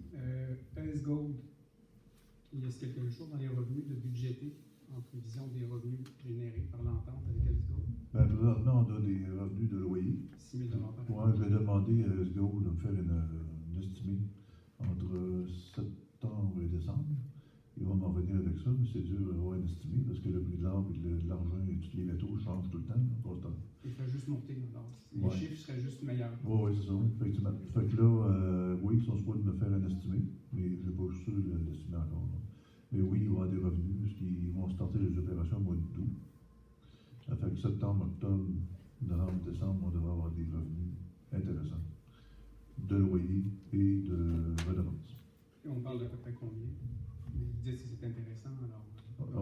Ben, c'est 1% de la valeur qu'ils vont générer. Ils vont générer 1000 tonnes par jour. Fait que c'est Dans embêtant. 1%, en fait, c'est pas. Non, c'est important. C'est 1% du profit. Fait que, tu sais, c'est pas si l'on se dort, mettons, à 6 000 $, c'est pas 1% de 6 000 $. C'est 1% du coût net. Puis au niveau. Ben, c'est sûr. En fait, nous, on leur a demandé des projections officielles, on les a pas reçues. Fait que le revenu additionnel de cette année n'est pas considéré dans le budget. Par contre, c'est certain qu'on va le considérer dans le budget de 2027 basé sur leur projection. Parce qu'on est capable de faire la projection comme telle, mais la demande a été faite. Parfait. Merci. Parce que le conseil, on mise sur 3 choses, en fait. Le ESGO, c'est vraiment une compagnie sur laquelle on mise quand même bien. Puis ils s'installent bien. On fait vraiment des bons travaux chez eux. Puis les équipements, ça s'en vient de la Chine, puis etc., etc. Donc, mois d'août, on va dire, ça fait Ça fait 3 ans. 15 ans qu'ils disent ça, qu'ils vont sortir, à peu près. Mais c'est la première fois qu'on va si loin que ça. C'est la première fois qu'on va si loin que ça. Là. On est vraiment loin. Là. Ils ont fait vraiment des rénovations. C'est très beau là-dedans. On pourrait avoir à terre. C'est vraiment très, très propre. Là. Puis, les équipements s'en viennent, l'électricité est faite, tout est en place. Le prix de l'or est là, le prix de l'argent, il monte au bout. Là. Puis, la deuxième qu'on vise beaucoup, c'est l'immobilier. Ça se construit beaucoup, ça vend des terrains, ça va se construire. Ça a commencé à se construire, puis on mise là-dessus pas mal, l'immobilier. Tout en respectant l'environnement, évidemment. Pour ceux qui seraient inquiets avec ça, on respecte l'environnement. Le troisième, c'est le tourisme. Ça n'a pas vraiment débuté là-dedans. Mais le tourisme, là, c'est quelque chose qu'on vise très fort aussi pour attirer des touristes à Notre-Dame-de-Maudoin, qui devrait générer aussi de l'argent fraîche dans Notre-Dame-de-Maudoin. Je pense qu'avec ces 3 éléments-là, ces 3 axes-là, je pense c'est quand même pas pire, parce que, tu sais, aller piger dans les poches de tout le monde tout le temps, c'est fastidieux, c'est vraiment complexe. Mais aller chercher des revenus supplémentaires, c'est là-dessus qu'on travaille. Oui, Mme Morin. Moi aussi, je suis affectée par la hausse de taxes, là, comme directement, parce que je suis sur le réseau d'aqueduc et tout. Puis oui, je veux une réduction des taxes, mais j'aimerais mieux qu'on ait un mini bas de laine. Puis c'était le choix qui nous était donné. Est-ce qu'on a un bas de laine qui va nous servir à tous en cas de sinistre, en cas de tuile? Ou est-ce qu'on redonne tout de suite à tout le monde, mais quand viendra le temps, on n'a rien? C'était le choix que moi j'ai fait personnellement. Donc, si je comprends bien. Moi, mon choix il était, je veux qu'on ait quelque chose, même mini. Donc, si je comprends bien, vous êtes en train de dire que l'ancien conseil, l'année passée, a pris une bonne décision. Malheureusement, je suis obligée de dire que peut-être qu'il n'y avait pas autant tort que je croyais. Il n'y avait pas autant tard. Ben, en tout cas, je vais répondre à votre question pour les revenus, parce que c'est grave. Mais Mme Morin, merci beaucoup. Non, c'est parfait aussi. Et pour le revenu, c'est ça, pour les gens qui sont dans la salle, c'est 3 axes qu'on travaille. ESGO, c'est vraiment quelque chose sur lequel on se penche fortement. L'immobilier, moi je trouve personnellement, on promène dans la pick-up partout, tout le temps, des fins de semaine. Puis, c'est fun, ça se développe. C'est concret, on voit que les gens vendent des terrains, puis les gens vont construire. Ça prend 2-3 ans d'habitude de construire quand tu as un terrain. Puis l'autre axe, c'est le tourisme, on va travailler là-dessus aussi. On a vraiment là, un village qui est prêt à développer pour le tourisme. On a les lacs, on a la rivière, on a les chutes, on a les paysages, on a tout. On est prêt. Il ne faut pas que ça se développe en fou. À un moment donné, j'ai dit un peu à la blague, mais plus ou moins, qu'on va faire avoir un petit mont tremblant. Mais la Saint-Cyr, je regarde beaucoup Internet, là, puis la montagne d'en arrière, là, elle est parfaite. Là. Elle a 250 mètres de dénivelé. C'est pas rien. C'est beaucoup, là. 250. Puis qu'est-ce qui est intéressant? C'est qu'elle a 1 kilomètre de long. Ça, c'est rare. 250 mètres sur 1 kilomètre, mais tout avec une traîne solaire. ça descendrait à t'aborder. Puis c'est vraiment, on a vraiment un voyou. J'espère qu'elle a développé. Mais c'est pas Notre-Dame du Mont, pas le village qui va développer un village, oui, mais c'est pas la municipalité qui va développer ça. Ça va prendre des gens qui se disent, moi, je m'implique, je développe. Mais les revenus sont là, sont prêts. Parfait, merci. Pour revenir au surplus, je vous posais comme question au mois de décembre de nous indiquer à quelle hauteur se chiffrait le surplus de 2025. On en avait parlé quelque peu. C'est encore mystérieux à quoi va ressembler le surplus. Moi, je l'estimais à peu près à 600 000 pour 2025. Fait que je considère qu'en 2025, il y aurait un surplus de 600 000. Donc, nécessairement, s'il y a un surplus, ben, il peut être disponible pour 2026 ou pour éponger un soi-disant déficit qui aurait été accumulé en 2024 ou auparavant. Par prudence, vous faites le choix d'en affecter une infime partie pour 2026, puis vous faites le choix de maintenir un taux de taxation très élevé.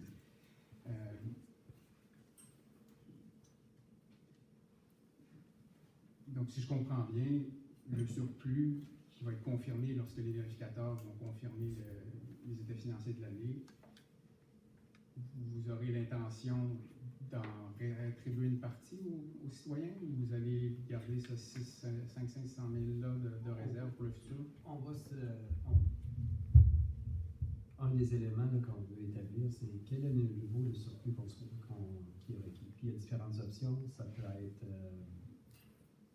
un mois d'opération, 2 mois d'opération, ça peut être 10% du budget. Fait qu'en conseil, on doit s'entendre sur quel est le niveau requis. Moi, j'estime que l'estimé qui est fait à 200 000 ne peut pas ne pas être vrai en ce sens que c'est l'argent qu'il y a dans les comptes. Il est possible qu'il soit plus grand. Il pourrait être de 100 à 200 000 de plus. Qu'il soit de 600 000, ça me surprendrait beaucoup, beaucoup. Mais en bout de ligne, si c'était le cas, ben, ça ne serait pas une mauvaise nouvelle dans le sens que on serait dans une meilleure situation. Ça nous permet de se positionner pour 2027 différemment. Puis je vous rappelle, le coup de barre qui a été donné en 2025 par l'autre équipe, c'est certain que ça nous a tout frappé dans le front de façon solide. Par contre, ce que nous souhaitons, c'est de prendre une décision éclairée pour ne pas être obligé d'apporter des correctifs sur un correctif. C'est pour ça qu'on est excessivement prudent. Si on était capable d'avoir l'information de façon plus certaine, on le ferait. Mais par contre, moi, je ne crois pas qu'on va se rendre à 600 000. Si on se rend là, c'est certain qu'on va prendre les décisions. Puis on va vous revenir avec un niveau de surplus qu'on juge adéquat. Par contre, pour l'instant, on ne l'a pas fait. Cependant, moi, j'estime qu'un minimum, c'est clairement le coût d'opération d'un mois de la municipalité, qui est 300 000 minimum. Selon moi, ça ne peut pas être en bas de ça. Mais nous vous reviendrons. Puis tant mieux si vous avez raison dans le sens qu'il y a un surplus. Je comprends que vous auriez souhaité qu'on baisse les taxes, mais ça serait... Il n'y a pas juste moi qui aurais souhaité qu'on baisse les taxes. Ah ben, on est tous des payeurs de taxes, puis ça coûte très cher. On s'en cachera pas. Et comme je vous ai dit, baisser marginalement de 2 cents ou 3 cents, ça nous donnait quoi dans le contexte? Fait que c'est pour ça qu'on a été prudent, puis on va se positionner. Mais nous, on va agir sur la base des résultats audités, puis sur ce qu'on va être capable de créer comme revenu, puis comme contrôle de dépenses au cours de l'année. Puis, au niveau des efforts qui ont été faits pour contrôler ou réduire les coûts, ce que j'en comprends de votre démarche, vous êtes parti du réel versus le budget, puis vous n'avez pas ciblé de sources d'économie potentielles pour le prochain exercice, parce que dans le fond, vous adoptez ce plan de dépenses cette année. Donc, techniquement, l'administration a les coups des franges pour dépenser cet argent-là pour des projets qui ont été identifiés. En fait, chaque poste a été considéré. Puis quand il y avait des écarts, puis il arrivait régulièrement que les réels étaient historiquement plus grand que le budget. Fait que là, tu sais, on s'est posé des questions. Fait que, oui, nous avons posé des questions. S'il y avait des dépenses qui pouvaient être éliminées, ils ont été éliminées. Cependant, ce qu'on a eu beaucoup comme commentaire, c'est qu'on n'a pas l'argent pour faire ce qu'on aurait dû faire. T'sais, fait que là, c'est aussi, là, on remarque qu'il y a tel chemin qu'on devait faire, on n'a pas été capable de faire, telle affaire qu'on voulait faire, on n'a pas été capable de faire. T'sais. Fait qu'il y a un bout de ligne où on a permis des budgets de telle sorte qu'on soit capable de faire des travaux. À votre réponse, là. Fait que, on était plus dans un objectif où on se donne le budget pour être capable de faire les travaux requis sans. Mais, puis je le réitère, là, le budget, ce n'est pas un engagement à dépenser, c'est la gestion qui va faire en sorte qu'on va faire les bonnes choses au bon prix. Puis ça, c'est quelque chose qu'on va développer, là. Mais c'est la gestion du budget qui est beaucoup plus pertinente. La gestion des opérations est beaucoup plus importante que le budget en tant que tel. Une question en lien avec le montant additionnel qui était supposément un surplus dans votre première ébauche et que finalement vous avez réalloué dans la voirie. Pouvez-vous nous donner un peu plus de détails sur le type de dépense qui est prévu? C'était au-dessus d'un montant de 100 000 qui a été mis à il a été mis dans le. Je peux vous donner le poste comme tel, là, s'il a été mis. Je ne sais pas, là, je vais vous donner exactement le nom du poste. Là. Il a été. Tu te souviens-tu, Nancy, c'est quoi le nom du poste? C'est les dépenses. C'est le transport. Attends une autre seconde.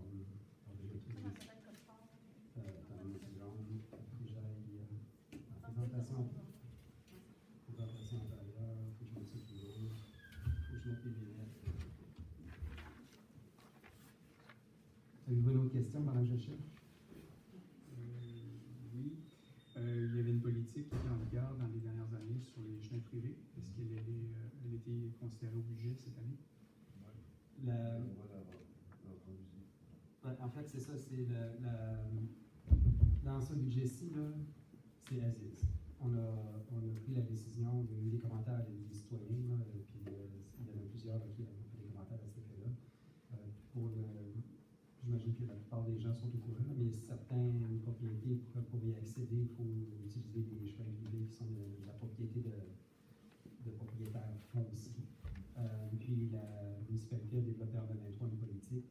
Ça fait en sorte que dans un secteur, il y a une partie du taux de taxe qui est retournée. Puis ça amène des discussions des deux bords. Mais dans ce budget-ci, on n'a pas touché. Par contre, c'est clair qu'à la lumière de tous les commentaires que nous avons eus, ça va être regardé en 2026 pour le budget 2027. Merci.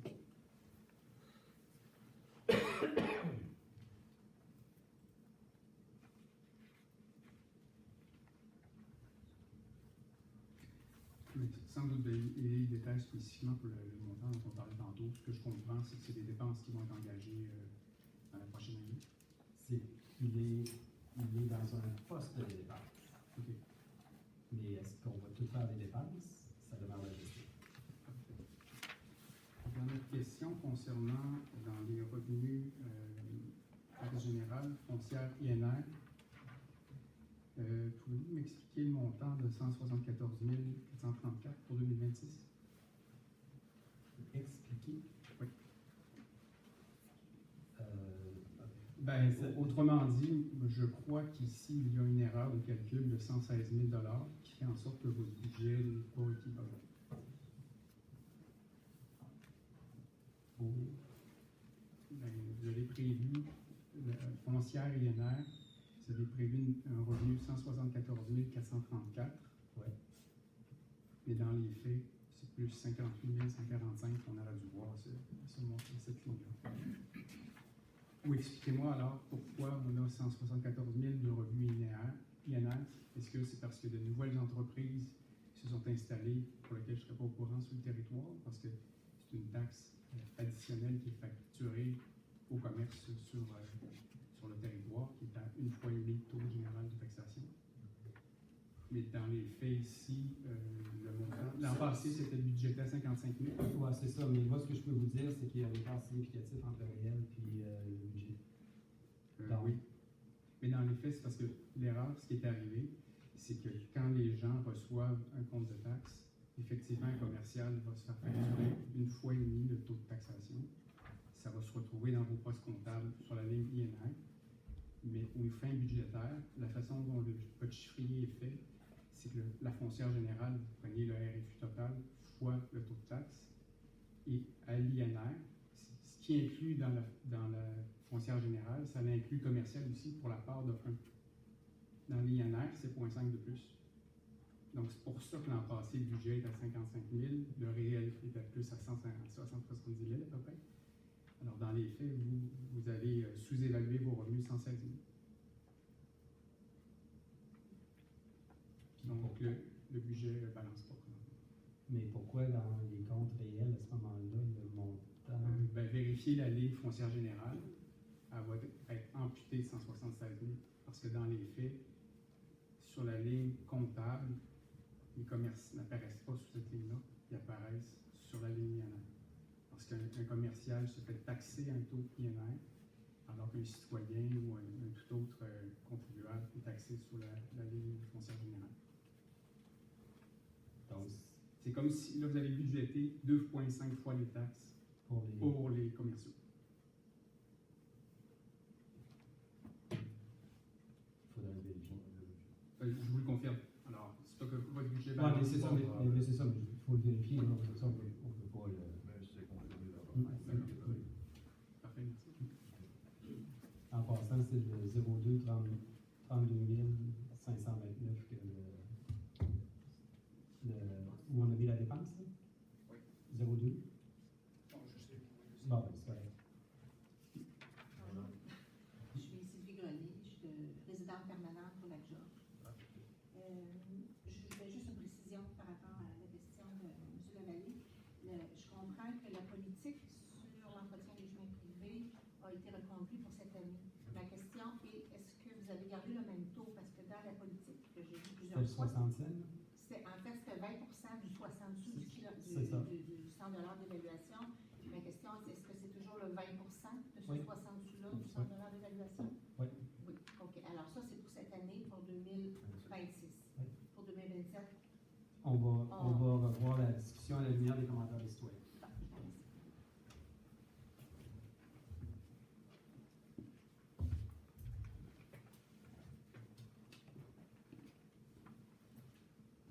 Bonjour, Lison Martel. Moi, c'est juste une petite précision parce que je ne suis pas terrible. L'ARENA, pour 2026, le revenu est de 36 775, puis la dépense est de 122 137. C'est-tu un déficit? Ben, en fait, les revenus, ça soit toutes les locations et tout ça. Puis évidemment, la dépense, il faudra regarder, parce qu'il y a des revenus de location pour les tournois et toutes sortes de choses. Là.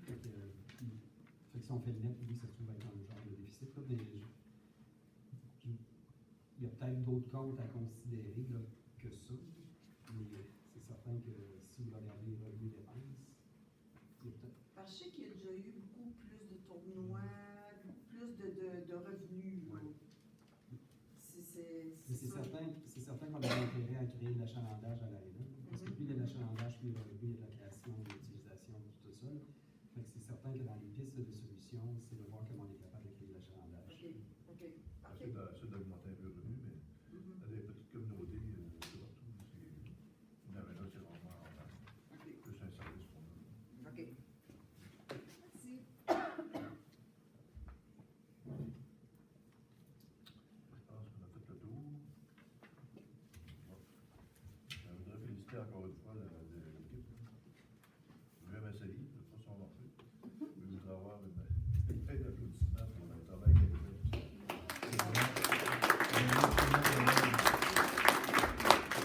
J'ai appris à connaître les conseillers et conseillères. Je ne connaissais pas du tout, comme je disais tantôt.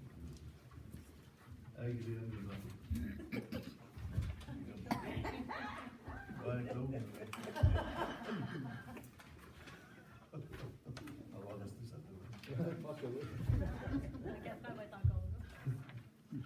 OK, donc ça prendrait un proposeur pour adopter la présentation budgétaire 2026. Monsieur.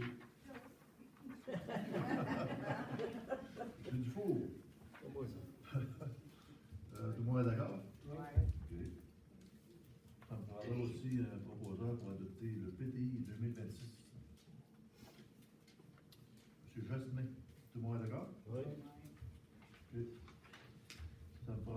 aussi un avis de motion du projet en 2.3, avis de motion du projet de règlement 2026-422 relatif à l'imposition des taxes municipales, tarifs et compensations pour l'année financière 2026. Il faudra quelqu'un pour lancer l'avis de motion. Madame Morin? OK. C'est bon, d'accord? Oui. Merci. En 2.4, dépôt et présentation du projet de règlement 2026-422 relatif à l'imposition des taxes municipales, tarifs et compensations pour l'année financière 2026. Là, vous avez, je pense, tout le monde, le projet relatif, je pense, depuis tout le monde, hein, en théorie.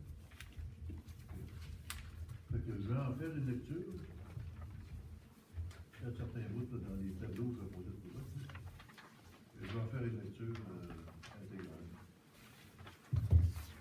Vous êtes prêts à entendre ma voix qui est basse.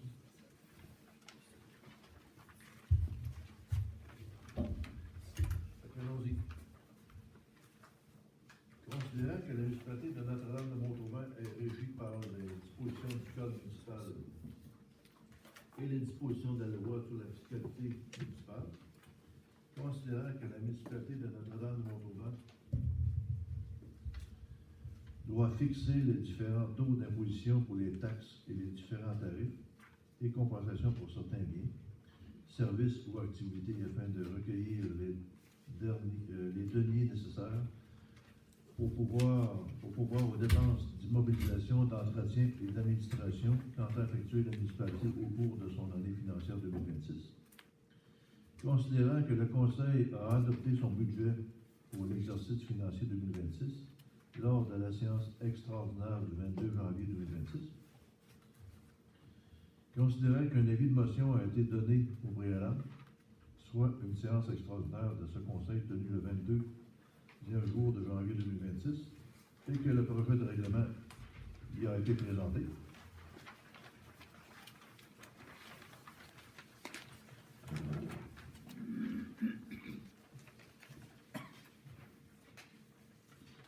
Il est résolu qu'à l'unanimité des membres présents, que le règlement portant sur le numéro 2026-422 soit adopté par le Conseil et qu'il soit statué et décrété par ce règlement, ce qui suit. Article 1. Le préambule du présent règlement en fait partie intégrante. Article 2. Le présent règlement a pour but de fixer les taux de la taxe foncière générale et spéciale et les différents tarifs et compensations exigibles pour l'exercice financier 2026. Article 3. En vertu des dispositions de la loi sur la fiscalité municipale, le Conseil fixe les taux suivants pour la taxe foncière générale. Taux de base 0,7950 du 100 $ d'évaluation. Taux non résidentiel 1,1925 du 100 $ d'évaluation. Le taux de la taxe spéciale générale pour le remboursement de l'emprunt de la caserne est de 0,158 $ du 100 $ d'évaluation. La Sûreté du Québec. Pour pourvoir au paiement de la facture des services policiers de la Sûreté du Québec, il sera prélevé annuellement de chaque propriétaire d'un immeuble imposable dans la municipalité une compensation à l'égard de chaque immeuble dont il est propriétaire. Le montant de cette compensation sera établi annuellement en multipliant le nombre d'unités attribuées suivant le tableau apparaissant ci-après à chaque immeuble imposable par la valeur attribuée à chaque unité. Cette valeur est déterminée en divisant le coût de la facture des services policiers de la Sûreté du Québec par le nombre d'unités de l'ensemble des immeubles imposables situés dans la municipalité de Notre-Dame-de-Montauban. Alors, dans le tableau, on voit résidence unifamiliale et chalet 109 et 92, résidentiel autre qu'unifamilial 109 et 92, commerce et industrie 109 et 92, puis terrain vacant construisible 0,5 2005, c'est 54 et 96. Comme exemple, les terres à eau. Compensation pour le service d'incendie. Pour pourvoir au paiement des coûts pour le service incendie et la quote-part pour le SISEM, il sera prélevé annuellement de chaque propriétaire d'un immeuble imposable dans la municipalité une compensation à l'égard de chaque immeuble dont il est propriétaire. Ce montant inclut également un surplus de compensation pour financer une réserve ou un camion incendie. Le montant de cette compensation sera établi annuellement en multipliant le nombre d'unités attribuées suivant le tableau apparaissant ci-après, à chaque immeuble imposable par la valeur attribuée à chaque unité.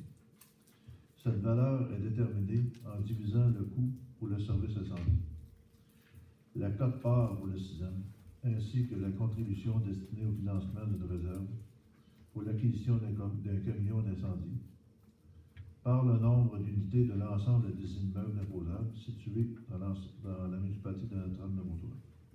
Donc, une résidence unifamiliale, c'est 225 et 6. Résidentiel autre qu'unifamilial, 225 et 6. Commercial et industrie, 225 et 6. Et terrain vacant, 112 et 53. Article 6. Compensation pour l'emprunt pour le bâtiment de la coopérative. Pour pouvoir au paiement des coûts de l'emprunt pour le bâtiment de la coopérative, il sera prélevé annuellement de chaque propriétaire d'un immeuble imposable dans la municipalité une compensation à l'égard de chaque immeuble dont il est propriétaire. Le montant de cette compensation sera établi annuellement en multipliant le nombre d'unités attribuées suivant le tableau apparaissant ci-après, à chaque immeuble imposable par la valeur attribuée à chaque unité. Cette valeur est déterminée en divisant le coût pour l'emprunt pour le bâtiment de la coopérative par le nombre d'unités de l'ensemble des immeubles imposables situés dans la municipalité de Notre-Dame-de-Mautour. Donc, une résidence unifamiliale et chalet, 44 et 21. Résidentiel autre qu'unifamilial, 44 et 21. Commerce et industrie, 44 et 21. Et terrain vacant, 22,105. Article 7. Compensation pour l'emprunt pour le parc des chutes. Pour pouvoir au paiement des coûts pour l'emprunt de l'acquisition des terrains d'Hydro-Québec pour le parc des chutes, il sera prélevé annuellement de chaque propriétaire d'un immeuble imposable dans la municipalité une compensation à l'égard de chaque immeuble dont il est propriétaire. Le montant de cette compensation sera établi annuellement en multipliant le nombre d'unités attribuées suivant le tableau apparaissant ci-après à chaque immeuble imposable par la valeur attribuée à chaque unité. Cette valeur est déterminée en divisant le coût pour l'emprunt pour le parc des chutes par le nombre d'unités de l'ensemble des immeubles imposables situés à Notre-Dame-de-Mautour. Donc, une résidence unifamiliale et chalet, c'est 18 et 24. Résidentiel autre que unifamilial, c'est 18 et 24. Commerce et industrie, 18 et 24. Et terrain vacant, 9 et 12. Article 8. Compensation pour l'emprunt pour les travaux de voirie. Je pense que je vais passer le premier paragraphe. Le montant de cette compensation sera établi annuellement en multipliant le nombre d'unités attribuées suivant le tableau apparaissant ci-après à chaque immeuble imposable par la valeur attribuée à chaque unité. Cette valeur est déterminée en divisant le coût pour l'emprunt pour les travaux de voirie par le nombre d'unités de l'ensemble des immeubles imposables situés dans Notre-Dame-de-Mautour. Donc ici, on a la résidence unifamiliale et chalet, 19 et 78. Résidentiel, 19 et 78. Commerce et industrie, 19 et 78. Et terrain vacant, 9 et 89. C'était parce que je vois que c'est pour la voirie telle que les ponceaux de la route de traverse, trottoir ou principal. Article 9. Tarif de service pour l'aqueduc. Le tarif de service pour les secteurs desservis par l'aqueduc se détaille comme suit. Secteur de Montauban, par unité de logement, c'est 397 et 24. Secteur Notre-Dame, 397 et 24. Article 10. Tarif pour les piscines desservies par l'aqueduc. Le tarif pour les piscines desservies par l'aqueduc municipal est de 30 $. Article 11, tarif de service pour la cueillette ordures et récupération. Le tarif de service pour la cueillette des ordures ménagères et de la récupération se détaille comme suit. Résidence annuelle, 240. Saisonnier sur parcours annuel, 240 $. Chalet, 240 $. Commerce, 240 $. Les commerces utilisant les conteneurs de plus grande capacité qu'un bac standard seront facturés à 75 $ par collecte de chaque conteneur. Résidence de tourisme. Code d'utilisation 5834, par unité de logement, c'est 410 $. Article 12. Tarif de vidange de fosses septiques. Les tarifs imposés à tous les propriétaires locataires ou occupants d'immeubles ayant reçu le service de vidange de fosses septiques et ou de fosses de rétention sont A. Fosses excédant 900 gallons. Galonnage excédentaire pour les fosses septiques de 901 à 3000 gallons. Je ne vous lirai pas tous les chiffres, là, vous avez les tableaux devant vous autres. Fosse septique en B de 500 à 900 gallons. Résidence permanente, 157 $ par année. Vidange au besoin à 100%. Résidence saisonnière, 109 $ par année par unité. Vidange au besoin 100%. Immeuble institutionnel, 200 $ par année par unité. Commerciaux industriels, 100%. Vidange au besoin. Fosse septique et fosse de rétention combinées au même immeuble. Une fosse septique et une fosse de rétention combinées au même immeuble sont considérées comme étant une unité distincte par type de fosse. D. Vidange hors saison, un supplément de 100 $.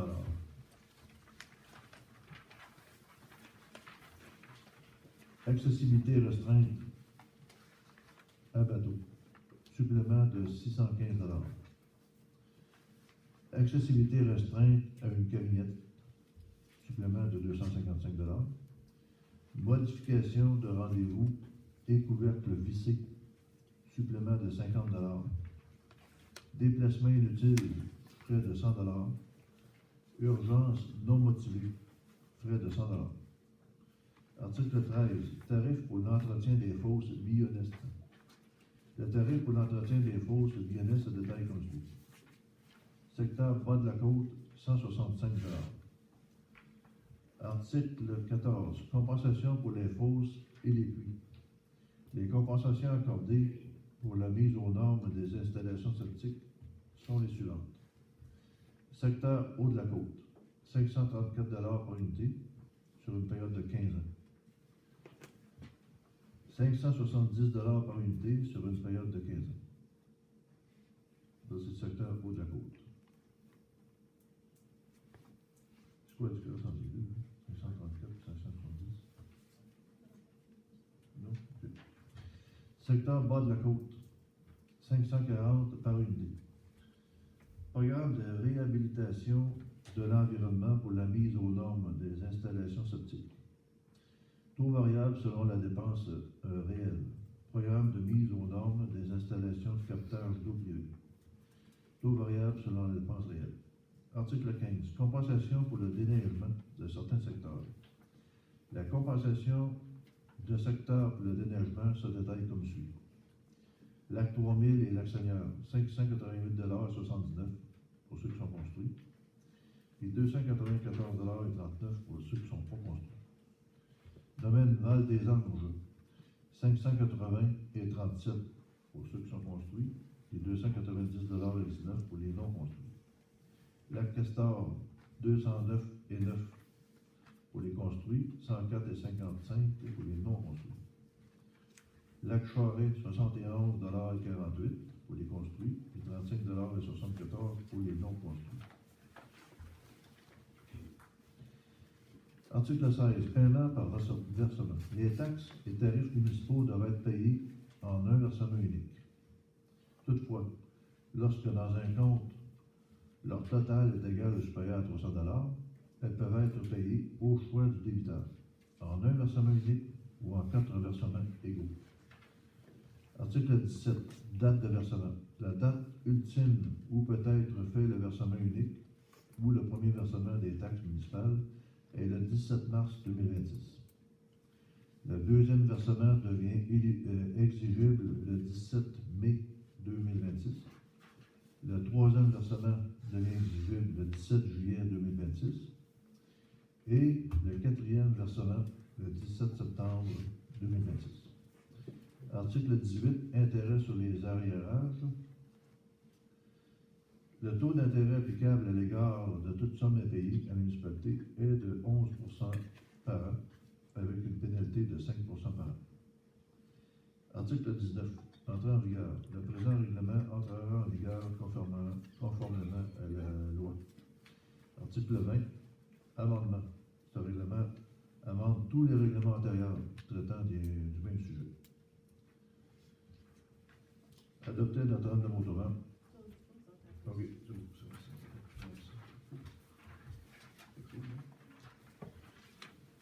c'est bon, donc, on va pas pour là. Non, c'est pas ça. C'est bon. Ok. Donc, on est rendu à quoi? Des questions? Ah non? Ok. Un autre période de questions? Non. Martin Lavallée. Vous, tu peux étourdi, voilà. Au propos de la motion sur le règlement 2026-422, je vois que vous avez retranché l'ancien article 21 qui parlait du paiement exigible. On disait lorsqu'un versement n'est pas fait dans le délai prévu, le contribuable perd son privilège de payer en cas de versement et le solde du compte devient maintenant exigible. Oui. Vous vous demandez pourquoi qu'on a enlevé? Oui. Oui, c'est ça. C'est parce que, dans le fond, les gens, quand ils passaient un paiement, on faisait rien. On faisait rien. On attendait qu'ils. Parce que, tu sais, à un moment donné, là, les citoyens, là, on sait très bien que les taxes sont chères, puis on ne veut pas non plus être trop vieux. On peut réjouir si je suis trop. Je parle dans les patates, là. Mais on ne veut pas être trop strict là-dessus. On donne quand même la chance aux coureurs. On veut quand même que les citoyens aient la chance de payer leurs taxes. Là. On ne veut pas être trop non plus jouer à la police. Puis, excusez-moi peut-être l'exemple. On ne veut pas faire la haisse, mettons, de Notre-Dame de Montauban. C'est un peu boiteux, mais. Ouais, c'est un peu boiteux. Oui, j'avoue, j'ai hésité, mais vous comprenez le principe, c'est qu'on disait de toute façon, on ne peut pas courir après le monde, ça va être trop énergivore. On l'a enlevé, tout simplement. Donc, vous êtes en train de me dire, depuis que je suis à Notre-Dame de Montauban, ça fait maintenant 5 ans, ce règlement-là est en place. Oui. Et votre système ne l'a jamais appliqué. On n'a pas couru après le monde pour les forcer. Comment vous voulez forcer quelqu'un à payer ses taxes? Je pense qu'on a joué dans votre faciès que vous êtes un peu sceptique. Mais on voit, on se fie à la bonne foi du monde. C'est comme ça, maintenant. Je pense que c'est un processus manuel. Puis le processus manuel. Non, c'est ça. Ben, en principe, c'est enchâssé dans le système. Ça devait être perçu. On À l'époque, c'est comme ça qu'on m'a expliqué. De commun accord dans le sud. Pour revenir au point que tu avais fait sur l'incapacité de payer, puis pourquoi ajouter au fardeau, c'était un peu l'idée de si les gens ont de la difficulté à payer, de leur forcer de faire un paiement, on préfère être ouvert à la possibilité de négocier avec chaque personne individuellement, selon le cas. Donc, si quelqu'un arrive et dit, ben moi, j'aurais besoin de diviser en 6 paiements, et puis les gens au bureau, ça discute, on pourrait le faire. Mais c'est de laisser la porte ouverte à la possibilité que les gens nous payent les taxes au lieu de dire, ben là, je suis prêt avec tout le montant anyway, je ne serai jamais capable de payer ça. Donc, et à laquelle il va s'ajouter des pénalités puis des exactement. Ouais, c'est ça. On ajoute des Les pénalités sont là de des toute façon. intérêts. Puis, Exactement, merci. je pense que vous avez en avant de vous autres, c'est un bon exemple. Là, vous avez en avant de vous un conseil qui est assez ouvert, mettons. Il est ouvert à différentes façons de faire, puis on ne joue pas pour le faire. C'est comme ça. Oui, non, j'ai aucun problème avec ça. Il faut que Puis, ce soit je vous dirais, clair, que ce soit équitable pour tous. Mais moi, le point que je veux soulever, c'est que moi je m'adresse à l'administration, c'est que vérifiez dans votre système, parce que s'il l'applique déjà, il va continuer de l'appliquer même si vous avez changé votre règlement. Parce qu'en 2024, à maintes reprises, j'ai demandé à l'administration de confirmer que les taux d'intérêt qui étaient facturés pour les gens qui ne payaient pas étaient bons, qui étaient validés de facturer. Oui. Finalement, en 3 ans, vous avez facturé un taux d'intérêt de 5%, alors que ça aurait dû être de 12, 11. Puis il y en a qui en ont profité. Alors, tout le monde présumait que les systèmes le faisaient correctement, mais les systèmes ne le faisaient pas correctement. Alors, c'est pour ça que je vous dis. Je pense que ça a été corrigé, on avait parlé de ça. Ben, les taux d'intérêt ont été corrigés. Ça, je le sais. Là, Ça a été corrigé. Mais Bon, on va parler de note à l'effet. pour les pénalités, juste s'assurer que si les règlements étaient en vigueur, ben, assurer que ça soit bien. Ouais, il y avait le processus administratif. Oui, merci.